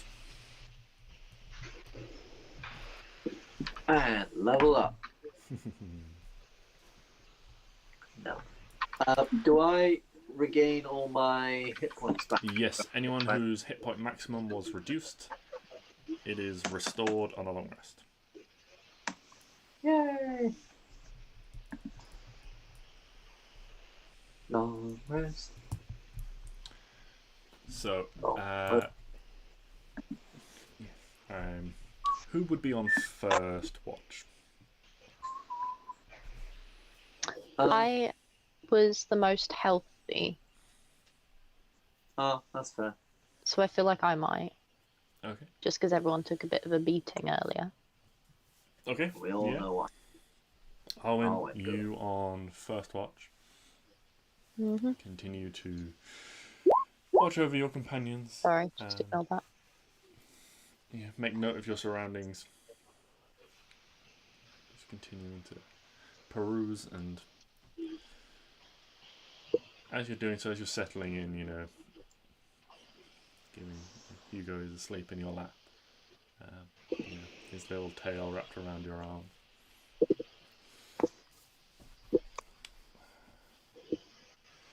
Your That's my boy. calm attention is disturbed somewhat by the disturbed sleep of one of your companions. Oh fuck no, Neo's having dreams again. It is you this time that witnesses Neo just sort of shuffling and shifting. Not even like not even muttering under his breath. It's his lips are moving almost like soundlessly, just the occasional little like grunt or whisper escaping them. No words for you to be able to discern. But, it's up to you, Stix, whether you would have shared Neo's discomfort with anyone else in the party. I actually think I might have kept that fairly quiet. Just because I feel like, you know, leave him be, you know. Okay. But maybe I think Stix probably thought it was like a one-time thing, so leave him to his... Yeah. So, Arwen, for you, this is the first you're hearing of it, the first you're seeing of it. You know, as you watch Neo sort of tosses and turns for maybe 5-10 minutes up at this point.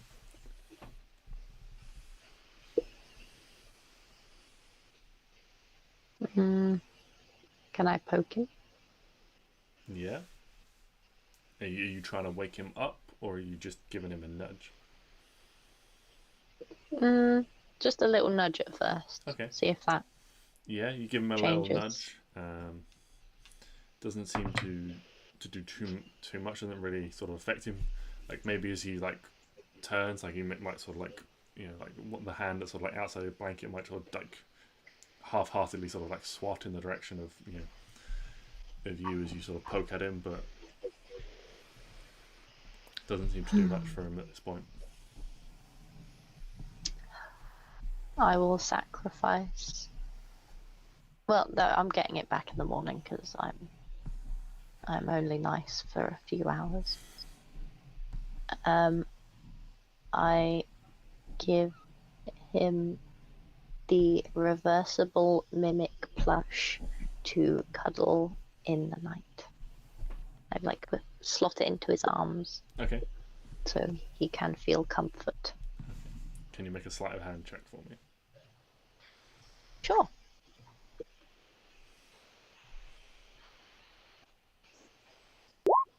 $16. Yeah.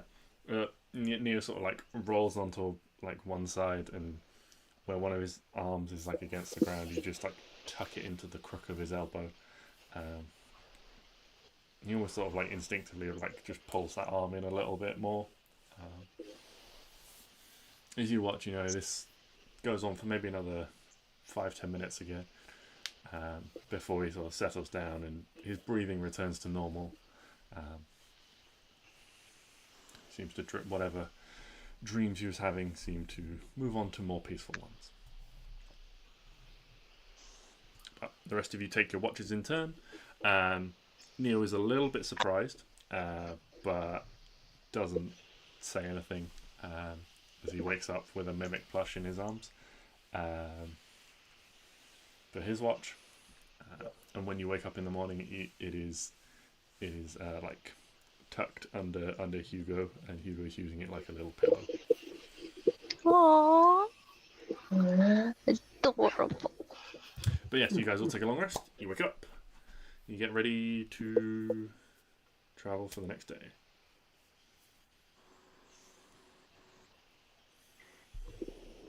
So,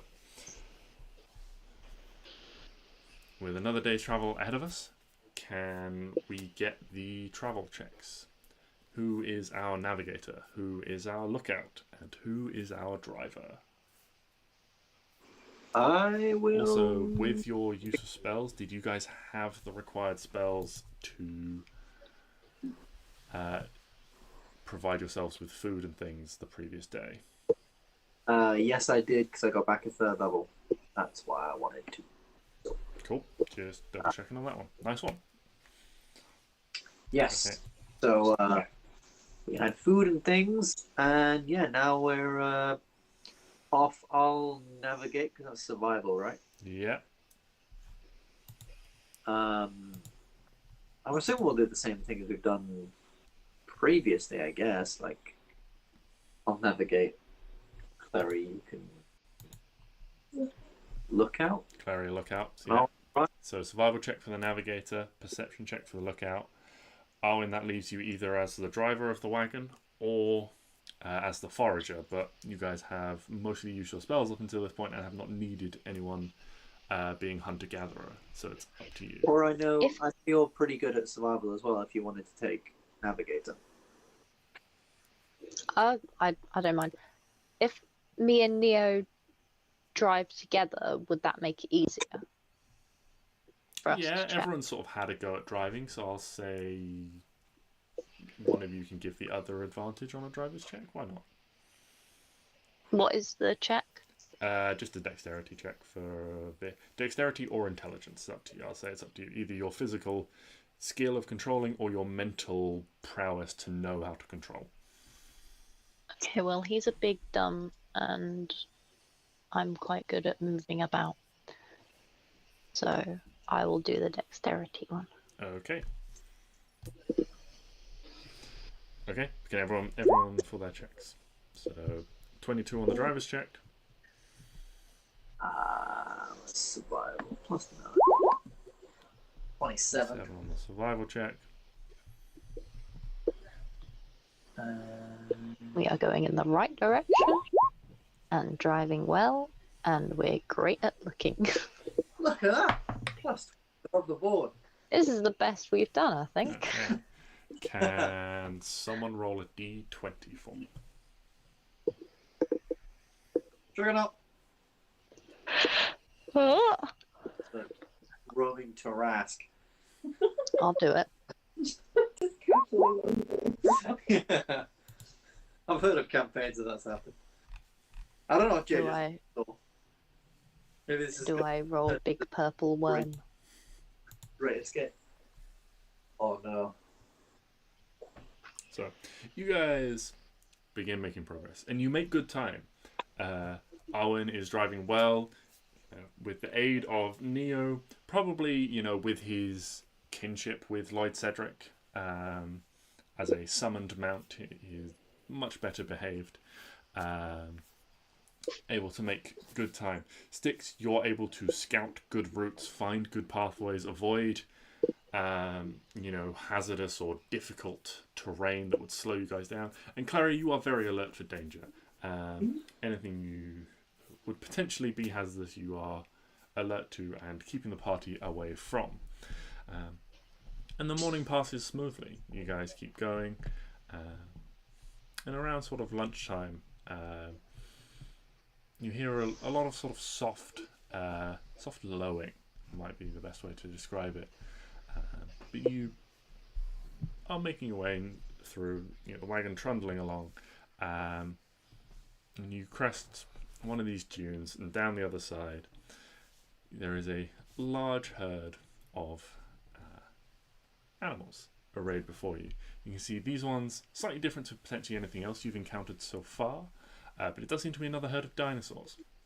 These ones have large, very large horns on their head.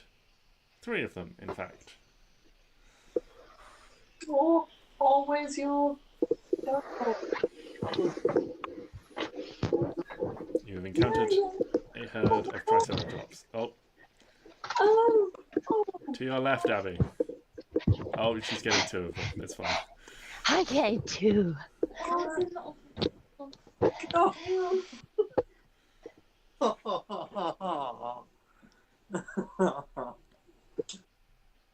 I found the herd. And Arwen was never seen again. This is it now. She lived amongst the herd and died amongst the herd. Resting The rest best of the day, way. like ponchoing it between two fucking Triceratops horns. So you guys continue making your way. Oh, he's dead. He is vinegar got to him. Bloody vinegar man. You can see you have found one of these patches where some vegetation is growing. The herd is chomping away on the sort of scraggly grass that's growing up, and just slowly, as the wagon trundles through, moving out of the way, as you guys make your way through this herd. Carry on your way. But yeah, you make good time for the day. You probably progress more than you have in a single day beforehand. And so by the time you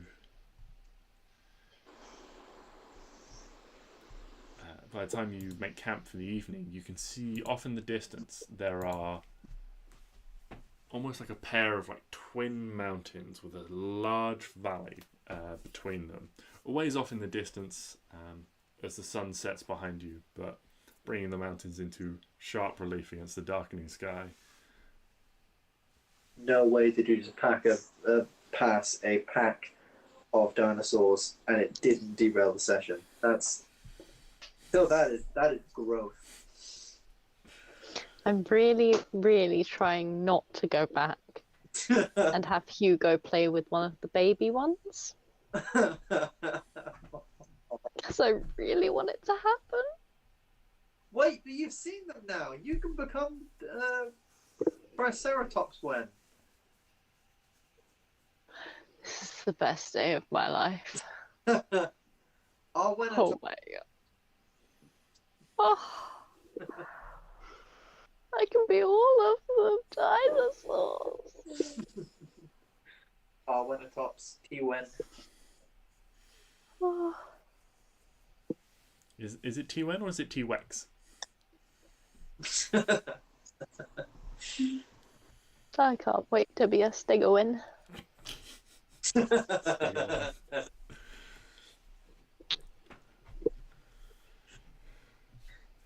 You guys settle down for the evening and you make your camp once more.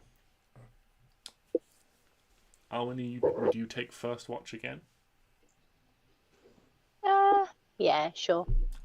It is during your watch that Neo's sleep is once more disturbed. Much the same signs. His breathing gets short and fast. He's almost panting like he's running or out of breath. He twitches. He seems more distressed potentially than the previous night. Oh, I'm gonna wake him up. Closer we're getting to this place, the more distressed he's getting. Okay. How are you waking him up? Just poking him at first, and then kind of a shake, a little like. Yeah. So he And then, doesn't seem to like, react to any of the poking, but as you like reach over and give his shoulder a little shake, he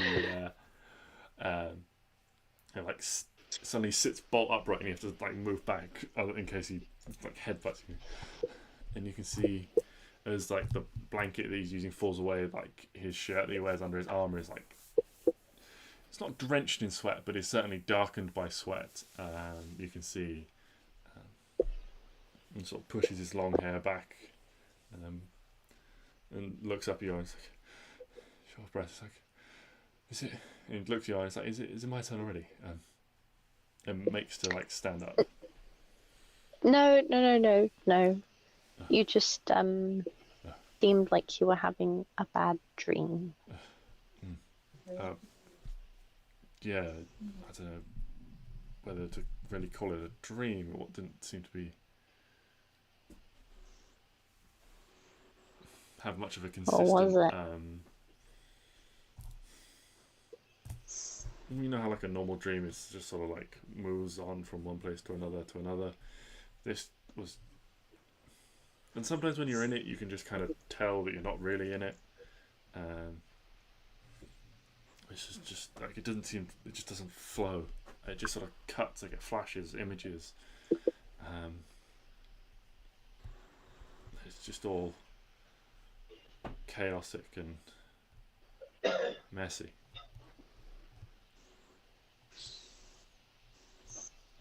Hmm.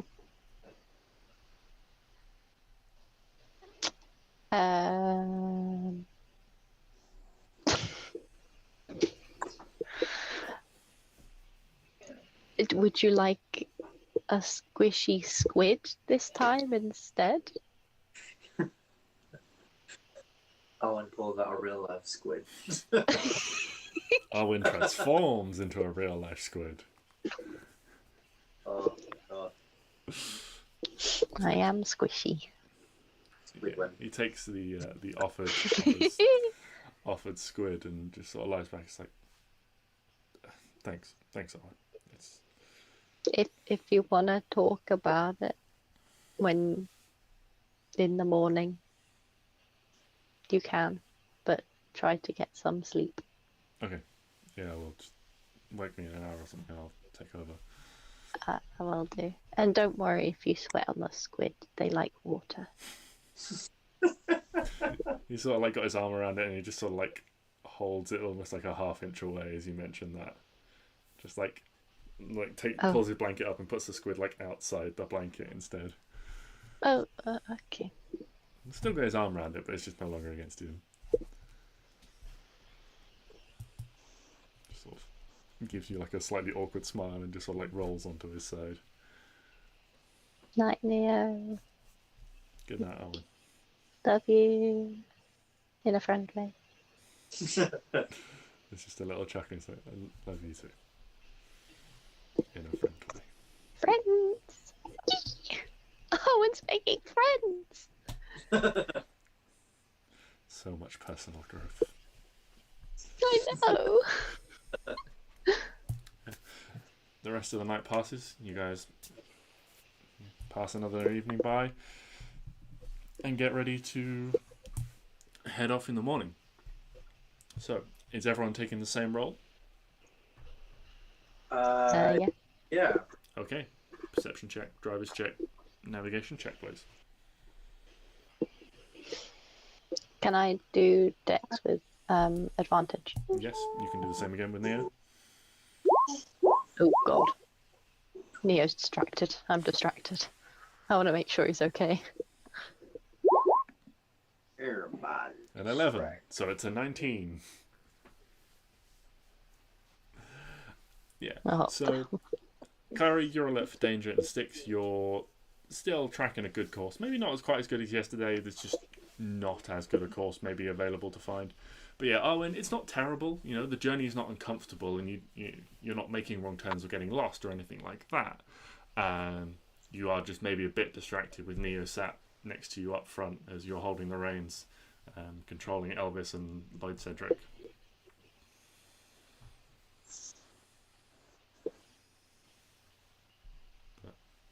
I'm probably asking if he's okay a lot too. Yeah. Yeah, each time you do so, he's Because just I think that helps, and it doesn't. yeah. Each time you ask him, he's just like, yeah, I'm all right, thanks. Yeah, I'm fine. Insight check. Go for it. Roll an insight check, Stix. I think I already know the answer, but Mhm. because I've seen him, and I was going to ask as well at some point today, but like, how you been the past couple of days? But my initial instinct is he's bullshitting because Yeah. Yeah. So. Because why would Arwen ask? So. Yeah, I would have been. He's a bit concerned that Arwen's up. She obviously knows about this shit too, otherwise she wouldn't be up. Yeah. So as with a 7, you don't get any insights beyond your own personal opinions. You know. That motherfucker's having the worst day of his life. He's basically dying right near. Oh no! Neil, it's times like this when I like to think about a very, very noble man. It means a lot to me. Sir Humpty. Oh fucking hell! Not again. You know, even though he did fall, well, he got a wall and he had a great fall. Oh, no, wait, no, they couldn't put it back together again. No, never mind. Forget how I said it. Hope you're okay. Just go back to looking around.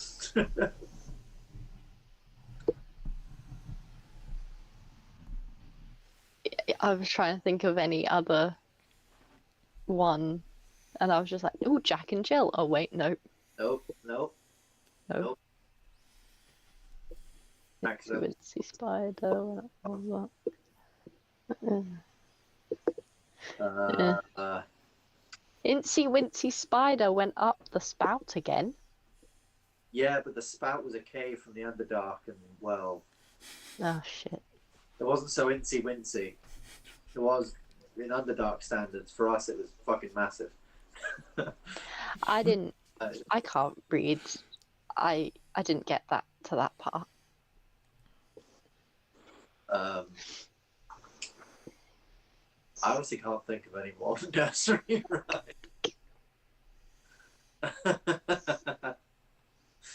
Hold on. I'm sure I know one. Other than this. Yeah, I'm trying to think of some, and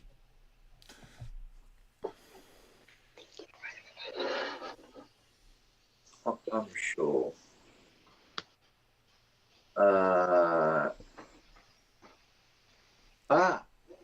You know, Neo, at times God. you are much like a little teapot, short and stout. Here is your handle. Here is your A spout. spout? Oh. I don't know it beyond that. I'll confess, and I don't know the point I was trying to make. But it does make me think about another wise man, Old MacDonald. Oh God. He had a farm. Yay. Oh. What's wrong?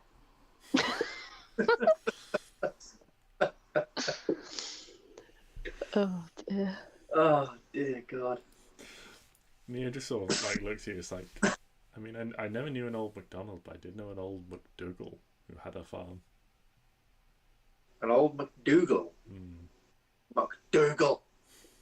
This is why we're driving so badly. Maybe. Yeah. He used to have a sheep farm. Merrily down the road. Merrily. Was Dougal a sheep? Or was he the dog? No, Dougal was the dog. I don't In know. the magic Oh, roundabout. I've no idea. This is not a reference. Ah. I know, but there was a sheep in that as well. Neo's just opening up. I know, but it's fun. Stix start singing, and the wheels in the cart go round and round. Yes, like, yeah, MacDougall had a nice dog. I wanted a dog. You want a dog? Well, when I was younger, I wanted one, but Dog when? we never really had a need for one on the and stuff. So On the what? on the farm, we never really had a need for one. So You had a farm? well, my parents had a farm. Hold on. Neo lived on a farm. E-I-E-I-O. It wasn't like a big one. You know, we only had That far. a couple of cows and a couple of goats and stuff like that. Couple of cows and go. This is big stuff. What else? We had some chickens. It's on a roll. You know, we just kind of lived on Chickens. the outskirts of town and were fairly self-sufficient. You know, we'd go into town and like trade eggs and milk for like flour and stuff. Now, do you remember anything about your parents? So you're a farmer's boy. Wait a minute. No.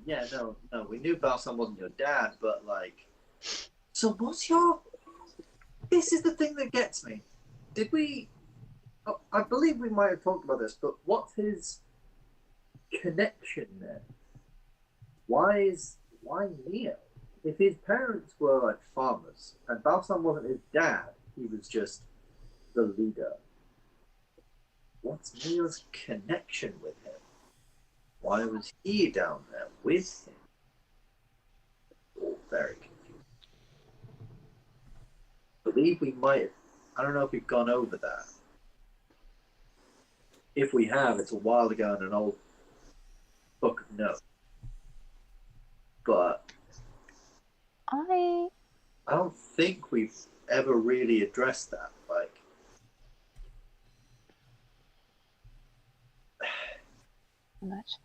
it's all, and it's getting kind of concerning because, okay, Klari, you don't know this. Oh, I don't know if you know this. You've been taking watches and stuff, so maybe.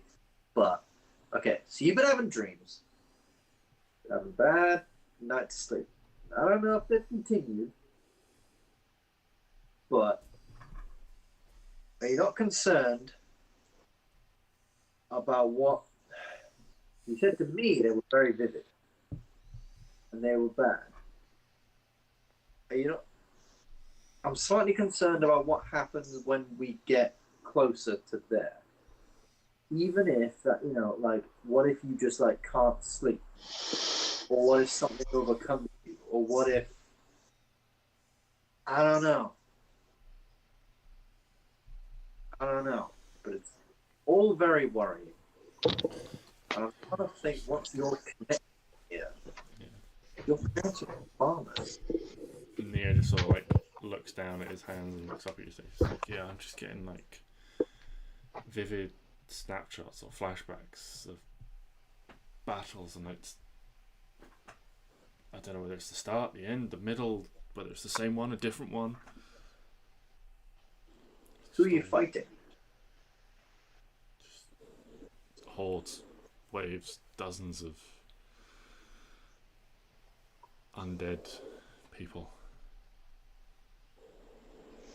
Anything on Balsam? Was he leading you? Was he on your side? Did you even see these, or? No, Bassam was never on our side. Okay. So were you leading? Is that why he hates you? Is that why you're targeted by him, or maybe that's why you were in the place with him, because he was trapped away and then you were meant to be there, making sure that he didn't get out or whatever? I don't know. As far as I'm aware, there's nothing special about me.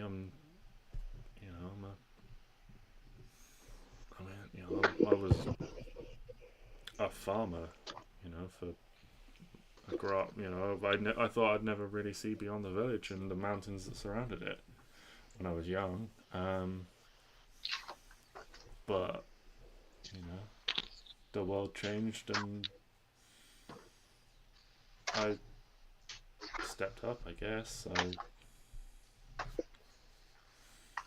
I went to war, and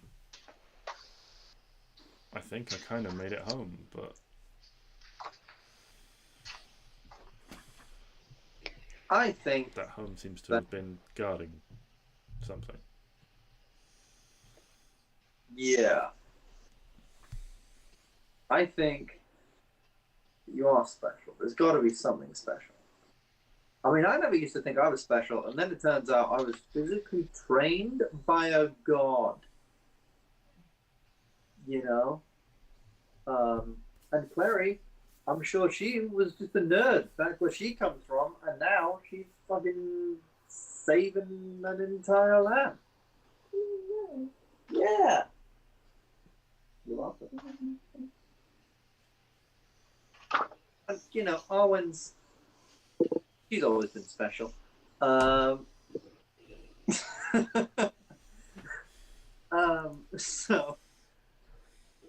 you know,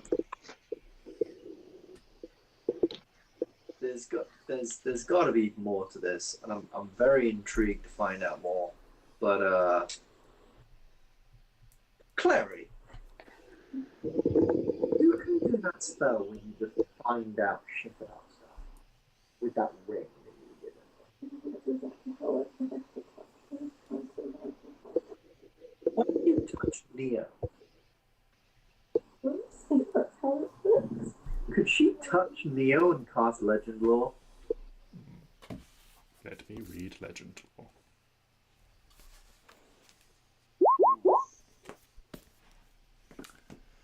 Name or describe a person, place, or object. Spell brings to mind a brief summary of the significant lore about the things you name. The lore might consist of current tales, forgotten stories, or even secret lore that has never been widely known. If the thing you named isn't of legendary importance, you gain no information. The more information you already have about the thing, the more precise data information you receive is. The information you learn is accurate but might be crouched in figurative language. For example, if you have a mysterious magic axe on hand, the spell might yield the information, "Woe to evildoer whose hand touches the axe, for even the haft slices the hand of evil ones. Only a true child of stone, lover, blah, blah, blah, blah, blah, blah." Okay. So. Clary, you and Neo sit in the back of the wagon. And you take 10 minutes to cast the spell Legend Lore, looking at Neo.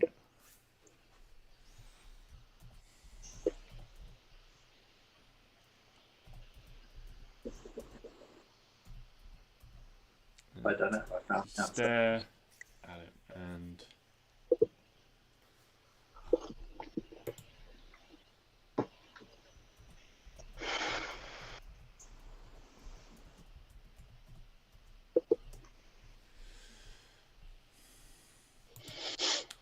you recite the name Neo Aegis. And the first thing the spell brings to mind is the definition. This is a title. This is not Neo's true name.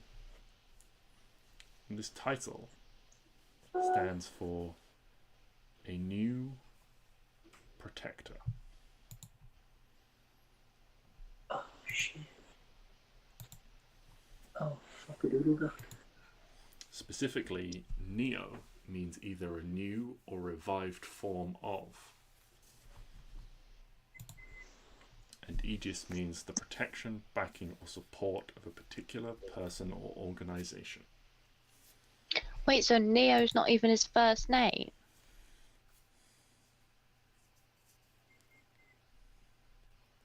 Yeah, and Aegis means, sorry. Aegis means the protection, backing, or support of a particular person or organization.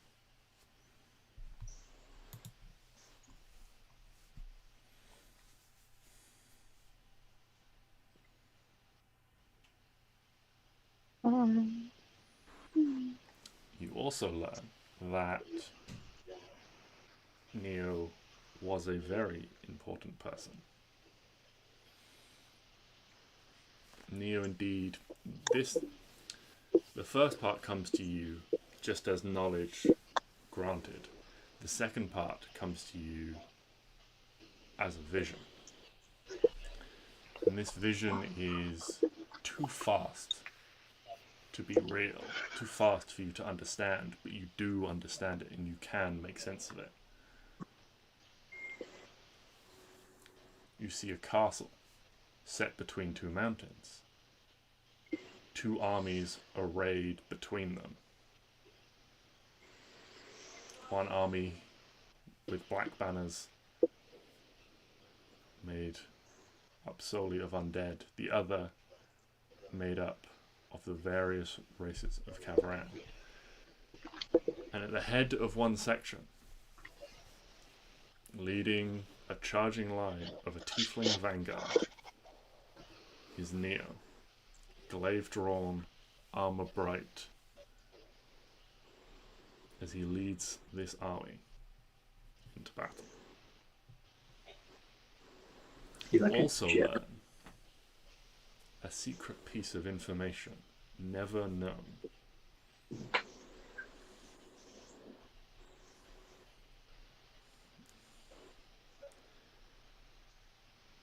Neo was not conceived naturally.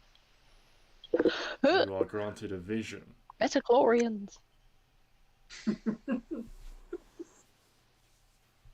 of experiments, of tanks, of twisted monsters gone wrong, misformed and demonic shaped children.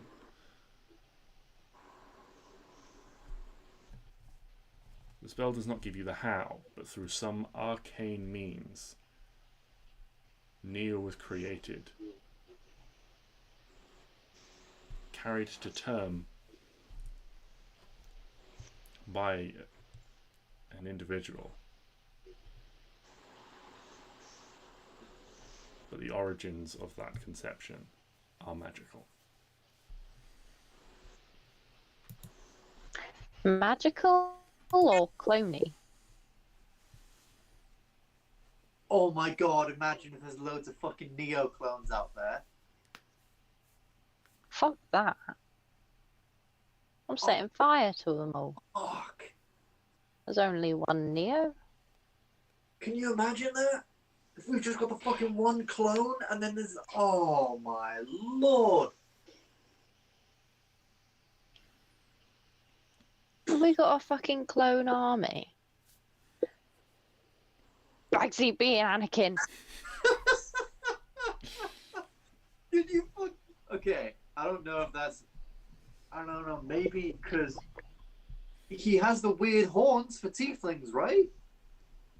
So maybe he was just created because, I don't know, they're like, you know, they're like devil horns. They're like ox horns.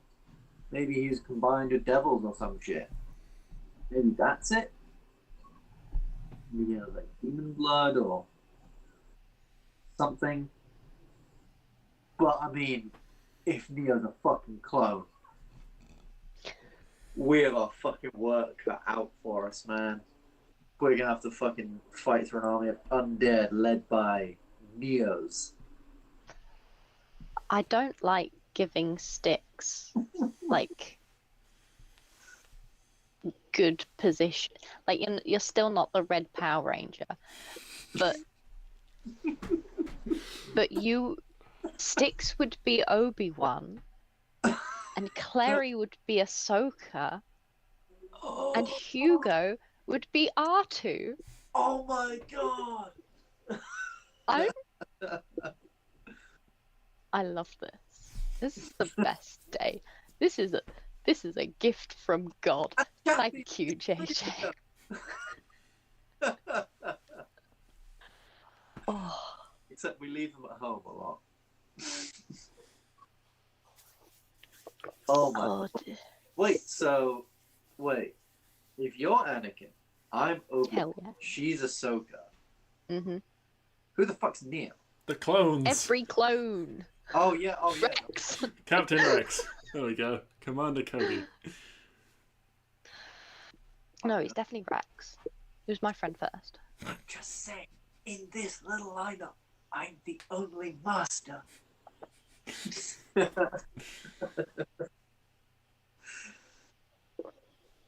may be on the Jedi Council, but we do not rank the rank master.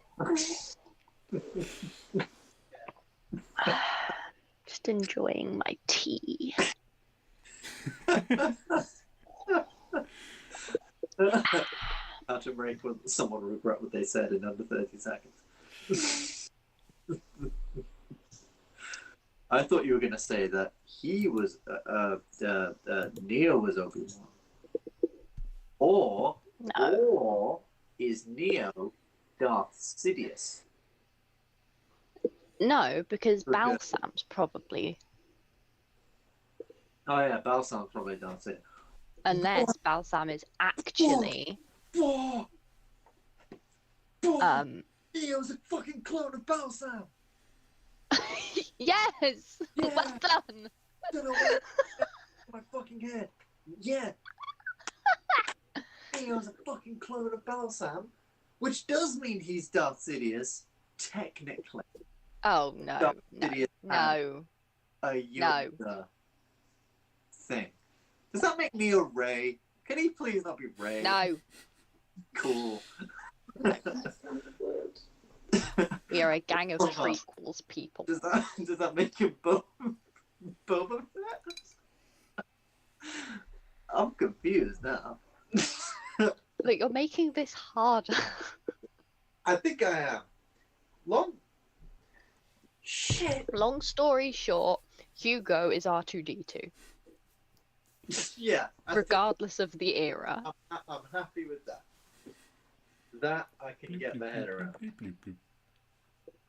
Hell yeah. Does that also this shoddy wooden car with a tarpaulin made of leaves is the Millennium Falcon? Well,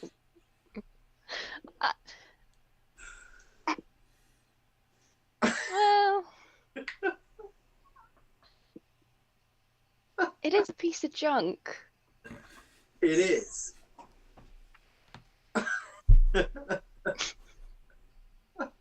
Do you love me, JJ? I love you all very much. It is one of my it is one of the happiest moments in this campaign, where you guys just spend 10 minutes comparing it to Star Wars, one of the greatest works of sci-fi of all time. If we name our house Kessel, then it can do the Kessel run in under 6 parsecs. Going around our house. Now we've gone too far. Time dear. to bring up the Tarrasque. Chantal just sat here like not even not have a clue. It's fine. You're Ahsoka. She's cool. Yeah, I understand. She's really cool. Yeah. Getting her own TV show this August. Put my it this God, way. is She is the coolest. I'm wearing a jumper of her and I have her lightsabers next to me. She's very fucking cool. Yeah, I saw her in the cartoon you were watching. almost. Yeah, that's. Yeah. I think she's very cool, and I'm honoured that Clary's in her. Should be. She's very cool. Well, I'll be taking my new mantle as Obi-Wan very seriously. All right. You even have the I love beard it. now as well. I know, right? This is just working out. Oh yeah, Stix a beard. I need to keep reminding myself of that. Anyway, onward. So Stix is the day freaking the fuck passes out. with you guys discussing these revelations, making your predictions and drawing whatever conclusions you wish to draw. It is a peaceful day. The weather is calm but warm, and you guys make good progress. Slowed down slightly by the things you discover and pausing to take breaks to talk to each other and things like that, but eventually you start to wind down for the end of the day. And as you do so, you wander into a large set of ruins. And these ruins are vast, much bigger than any of the other small villages, even the previous city you encountered with the tieflings. They are vast and more well intact in places than you've seen before. There are, whereas in most places there are the barest foundations of buildings, here there are still a few buildings in place. Buildings, it seems, were made entirely out of stone or entirely turned into stone. That has survived. The sand from the desert and the dust has been blown in and has drifted against things. You can see as you almost enter, you move between what you think are two buildings that have crumbled down, but as you move past, you look in, you can see where the roof collapsed. Actually, you're maybe 20 or so feet in the air looking down through the roof of a two-story building where the sand has just drifted up to cover it. But it seems to recede somewhat as you enter the village proper, the city proper, sorry. The internal buildings perhaps more sheltered in the outskirts. But you find a suitable place to set up camp for the evening. And settle in to take your rest. On the sand. But I don't like sand. I'm sorry, I had to. I'll move on now. You mentioned sand. Yeah, you guys, you find some shelter and you set up a campfire and things like that. As you're all sitting around before you settle down for the evening, enjoying whatever food and drink you have managed to conjure. Clary, you first spot in the distance a figure moving calmly, and down the street towards you. They're walking out in the open. It's hard to make out too much detail from this distance, but with your superior dark vision, you spot them from a ways off. They have a hood up and a large cloak wrapped around them. But they are you can see they are tall, standing broad-shouldered and upright with a long staff in one hand that casually walking with. But they are slowly making their way down the street towards you.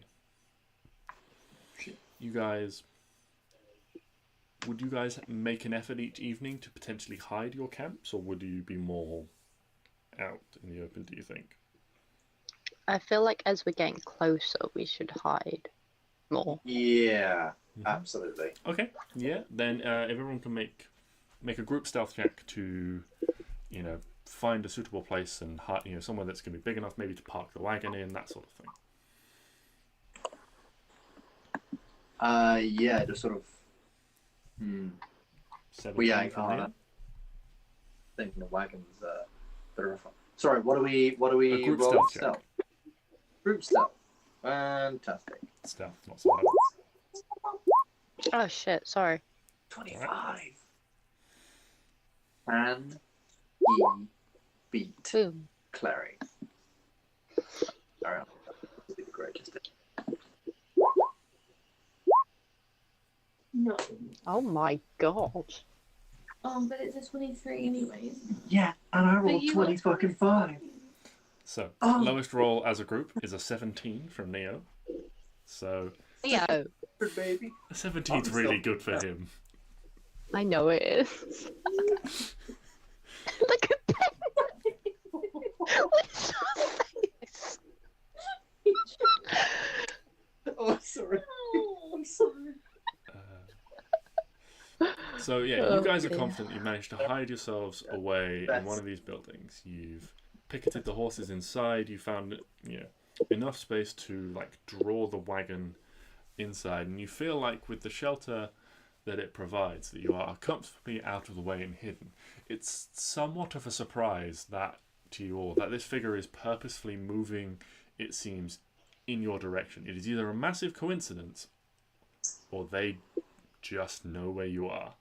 But they are heading down the street and coming directly towards you, where this building is stationed at the end of a row.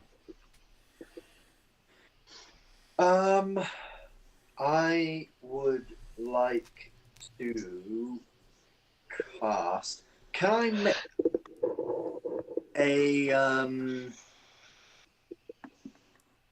as they're approaching? I'll just say I could make like a plant growth, try and stop them from coming any closer. think that might be a good idea. And then maybe we can talk to them on the other side of a plant growth where they can't sprint up to us super quick or whatever. But then the opposite side of that is we can't sprint towards them, so they might get away.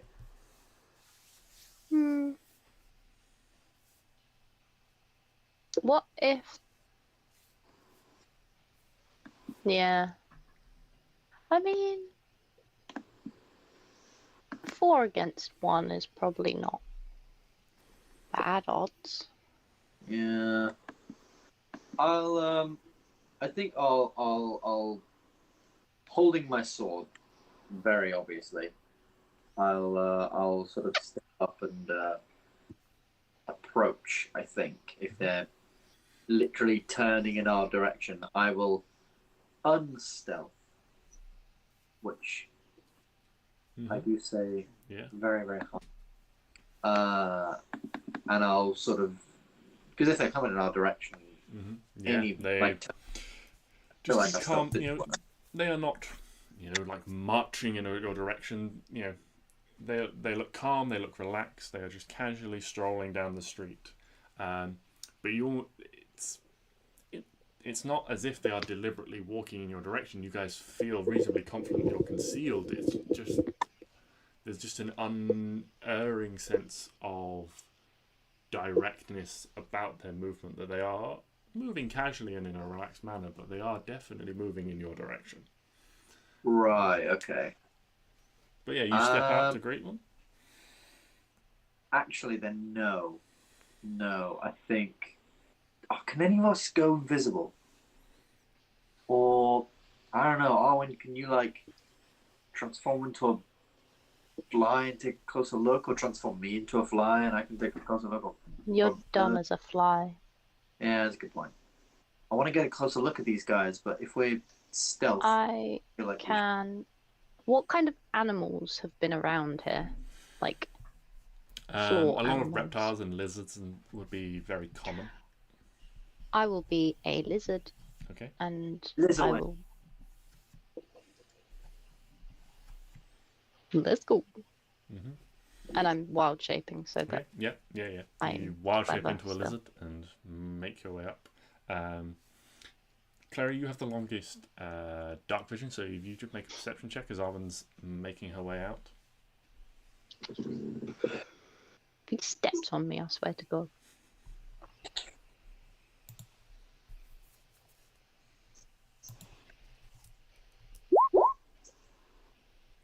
That's a 19. It's fine. 19. So, what you see through the darkness is, to you, clearly the shape of a tiefling. You can see the hood is drawn up over the horns, but they are poking through. The hood comes down a fair ways, but you can still see the distinctive horns. The cloak is wrapped around the shoulders, but open at the chest.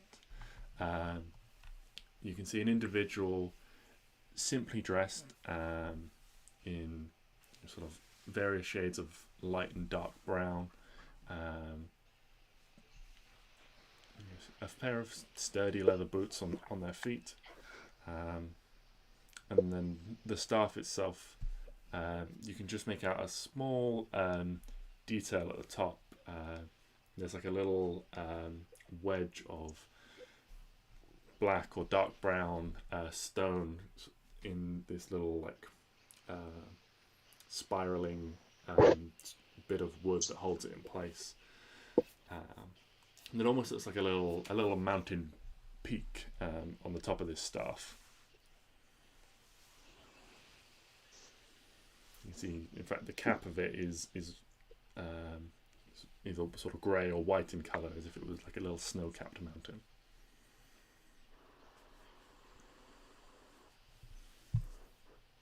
But Arwen, as you approach stealthily, yeah. Are you going out boldly? It's up to you. Are you trying? No. I'm gonna go out stealthily. Okay. Can you make a stealth check? I just want to look like the normal. Yeah. Or you could roll a deception as a lizard to try and act, or deception or performance to try and act as a lizard. But it would be with the lizard's No, I get it. dexterity. Goes out. I was going to say I could give her guidance. Just as she's... Because obviously I can see her going. But she's rolled now. Yeah. So you make your way over towards this. Think you're, being natural, stopping, pausing, flicking your little lizard tongue at the air, tasting the world around you. Oh no, that's snakes, isn't it? Oh well. I do it as a lizard too. There's weird lizard snakes in this. Why not? But yeah, you get within to maybe sort of like 10, 15 feet off to the side. As you do so, this individual just crouches down on one knee and sort of extends a hand towards you and says, "It's all right. There's no need for that. Come with me. Let's all have a chat together."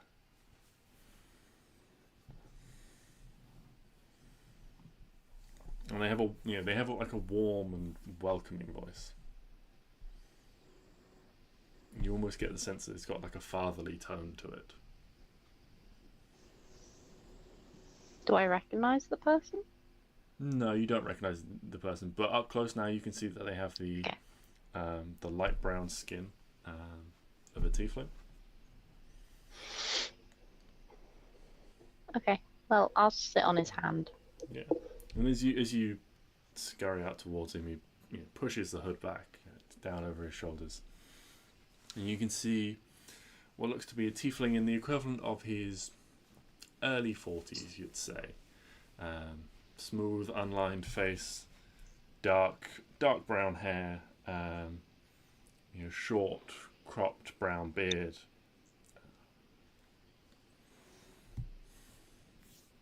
But yeah, he like picks you up in his hand and just gives you a little like stroke across the back and carries you over towards your companions.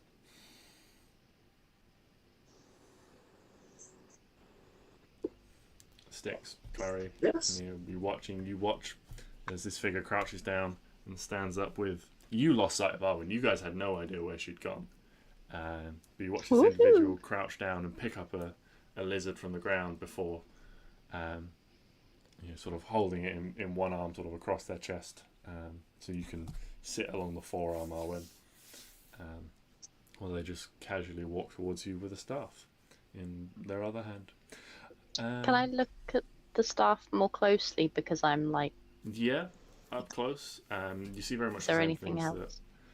that Klari did. There is this grey stone with a little white cap in the shape of a triangle, like a little mountain, encapsulated by... Up close now, you can see these bits that spiral around, hold it in place, look very natural, almost like roots wrapping around it to grab onto it and hold it in place. And indeed, that sort of like root-like carries on down the staff, almost as if it's like the trunk of a tree, but inverted with the roots coming out the top, or branches. Does it look evil? It doesn't look evil, no. It looks fairly plain. It has a simple like mountain motif to it, and earthen. To you, it would remind you of nature, or it would with the mountain, with the tree, it would bring you sort of comforting images like that of being amongst nature itself and the earth. Okay. So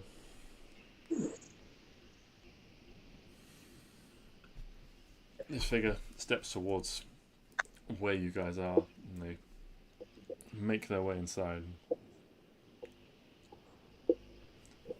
casting their eyes over you and Stix, you, Klari and Neo.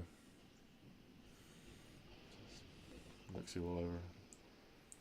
Deposits you gently on the ground, Arwen, to leave you to take whatever form you would prefer. It's a pleasure to meet you all.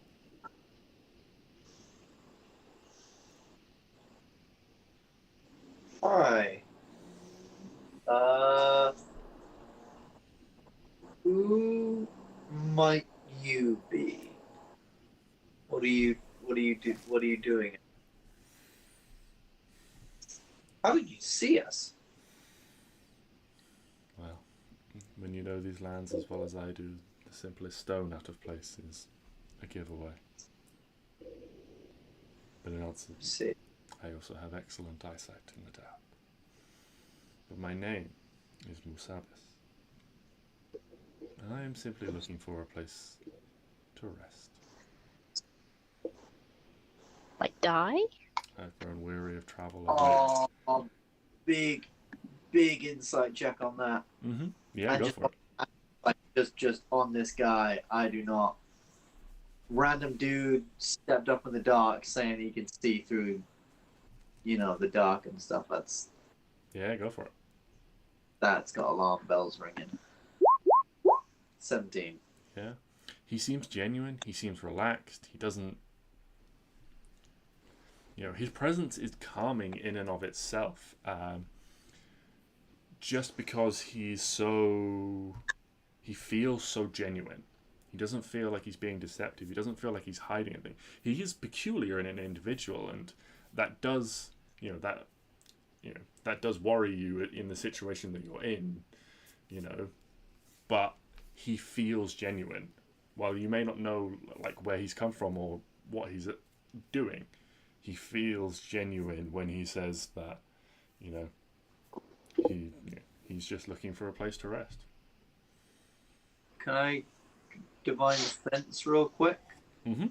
Just sort of like, just tell him that, hold on just 1 second, and I'll Yeah. just sort of tap in the Fey, Fiend, Celestial. Nope. No. Okay. Musabis. You know these lands well, but you're looking for a place to rest. Do you not have a regular place to rest, a home to return to? Well, as I'm sure you can relate to being away from home for a time and just laying your head wherever the road happens to find you that evening. Yeah, I'll admit that is one of the nicer things to do in life. But seems strange. We haven't really seen many people in these parts, given the current situation. Very cautious on who I meet on the road. Apologies if I don't seem very trusting right now. Caution But, is wise, especially around here. Might you be able to tell us a little more about yourself? Why is it you chose these areas to walk around in? Do you not know what place we're near? We're supposedly near a great castle where masses of undead will swarm and form. Yes. Uh, Yes, his lands have become very empty of late. It's unfortunate, but it is the way of the world. Things grow, things change. Everything eventually comes to pass. You say that as if you've been around long enough to see things come to pass. Pardon my assumption, but we've seen some pretty crazy people and seen some pretty crazy things, and you have a particularly calm air about you, given the fact that we're in the middle of a desert and given everything that's been going on.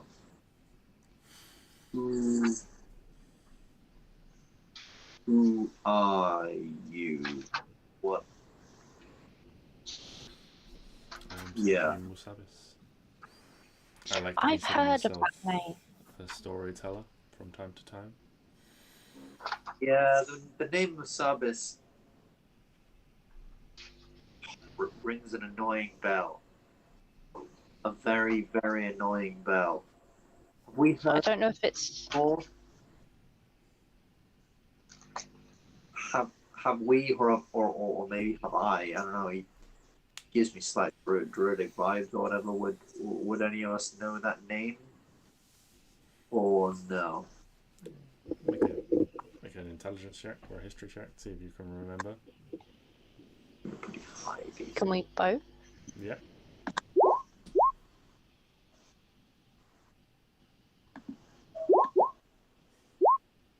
Oh, the nat 20. Size. So, Stix, while the others are struggling to place it, Stix, you remember that Cain was the leader of a faction of tieflings, and they called their clan the Musabis. Oh, and this guy is Musabe. Right, yeah, I'll bring that up. But yeah, we met a group of tieflings the other day called the Musabis. Your name is a Musabis. Any relation there at all? Although their numbers have diminished of late, there are many clans in the desert that take that name. Are you a god? No, no, not a god. I'm just a man. How old are you? When you're as old as I am, you kind of forget to count the years. Everything sort of blurs into one. Fucking old. Got it. Okay, I have a question. So you're very, very old. Are you druidic in nature? I've heard of. I come from a place where druids are. Well, they're not common, but they're not. My old trainer was natureful and well, she turned out to be gone at the end, but Yeah. she told me a lot of the capabilities of aging. Is this what you are? My skills certainly do lie in the land and the animals that walk across it. I see. Druid. Uh, That's very vague. It's mildly that's- annoying. it's similar to, well, sort of similar to me. I'm more in the land and how the goddess Zuriel protects it. But Arwen here, she's all about the land. She's doing druid stuff. Hell yeah, burn it to the ground. Maybe don't say that. It's all about renewing a new life, Stix. Come on. Oh God! Can't Why are we shame the circle of life. The circle of life is not. How many times do I have to tell you? The circle of life is not burn it down. Because if you burn it down, nothing new is going to grow. Yes. Yes, it will. No, it won't. That's not how it works. We're You can't sending a just book. burn the world and expect something new to grow in its place. Anyway, we're going off topic. Apologies, Miss Alice. He just sort of chuckles like this. It's alright. This is a pleasant place to be. You are all clearly good friends. Might I share your campfire and your food? As you said, it is not safe out there at times. I'm Certainly for a lone traveller. I'm gonna shoot Neo a glance and just give him that look as if like this guy know anything, just sort of like shoot him a glance and this guy then him then this That's guy a then him, brain. rub shoulders. No, sure thing. So long as you keep to yourself. Obviously, we don't have much. Well, We're simply here as scouts, lookouts. I We don't keep much. I don't have much either. Allow me, perhaps, to share with you what I consider the greatest thing that I do have. A story. I'm so clever. Okay. I too can share with you one of the greatest things I have. No. Oh, okay. I thought you were. But sure, you go ahead first. So he sits himself down on the ground, just cross-legged with his staff across his knees, and he begins to run his fingers through the dusty ground. And when he does so, the little motes of sand and the little specks of dust begin to move on their own, forming images as he begins to tell you his tale. There once was a small boy, raised happy and content by his mother. The two of them travelled from town to town, village to village, in peace. The boy's mother told him stories to pass the time, and like all boys of that age, the stories of great knights vanquishing evil monsters were his favourite. Before the boy's 10th birthday, he and his mother stopped in a small village to the far north. The boy was left in the care of his aunt and uncle. His mother promised he'd be safe and taken care of. She told him she'd see her again one day. And as the boy shed tears for his departing mother, she kissed him lightly upon the brow, and in doing so placed a charm upon him to forget her, leaving him with his aunt and uncle.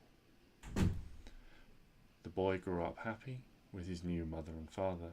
He helped tend their fields and their flocks, looked after siblings and friends, and made friends with every travelling merchant and storyteller who came through the town. Everyone was content, but sometimes the boy found himself staring longingly down the road that led to their village, heart aching with a feeling he could not name. Now this village to the north was hidden by mountains and well sheltered from the events of the kingdom, for a time. Eventually, the war that raged in the kingdom came to their lands, and the boy, now a man, put down his plough and took up a sword, and found that it suited him well. He rose in rank, made friends, gained the respect of great people, and soon reached a position of authority and leadership. Never forgetting the tales of valiant knights from his childhood, for many years the boy fought and led. The campaign was long and bloody, and nothing like the stories from his childhood. At last the final battle loomed, the evil king retreating back inside his fortress, the people arrayed against him and his forces. The boy led his companions bravely, men and women willing to lay down their lives for the greater good, thousands putting their trust in the soldiers to save them. With each fallen friend, the boy fought harder, pushed further. He was the first to lead his companions through the breached wall, then the castle doors, and finally to the throne room of the cursed king. And here the king waited. Before him, an old woman, dressed as a noble from the king's court. But the boy looked at her and saw not a noble woman, but the old storyteller who used to visit his village in the spring each year. The king offered a boy a chance. He could lay down his sword, leave with the old woman, and they could live out their remaining days in peace under the king's rule. Or they could fight, and any blow against him would also fall against the woman. Without their leader, the rest of the knights would fall. The king would reign eternal. And so the boy did not falter, did not slow his charge. What was one storyteller against the life of thousands, against tens of thousands, the lives of innocents around the country relying on them. And in that moment, the king played his final trick. He cast a spell on the boy, not to kill him, not to physically harm him, but to awaken his mind and restore his memory. And as recognition flooded through him, he faltered, stopping his charge. The woman knew the boy, now a man standing before her, and it broke her heart. Her spell, well cast, to keep her son safe, now gone. She had been unable to resist snatching fleeting moments of her son's life over the years, for there is nothing like a mother's love and a mother's desire to protect. In that moment she drew a dagger from her dress. As the king laughed, no fear for the small, puny weapon, But instead of turning it on the king, she turned the dagger upon herself. She took the choice away from her son, away from the knights, to protect him one last time. She took her own life, breaking the king's spell and leaving him vulnerable.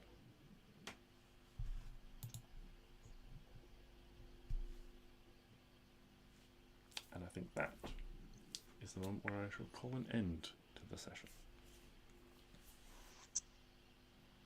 Damn. To leave you all to ponder for a week. Until next time.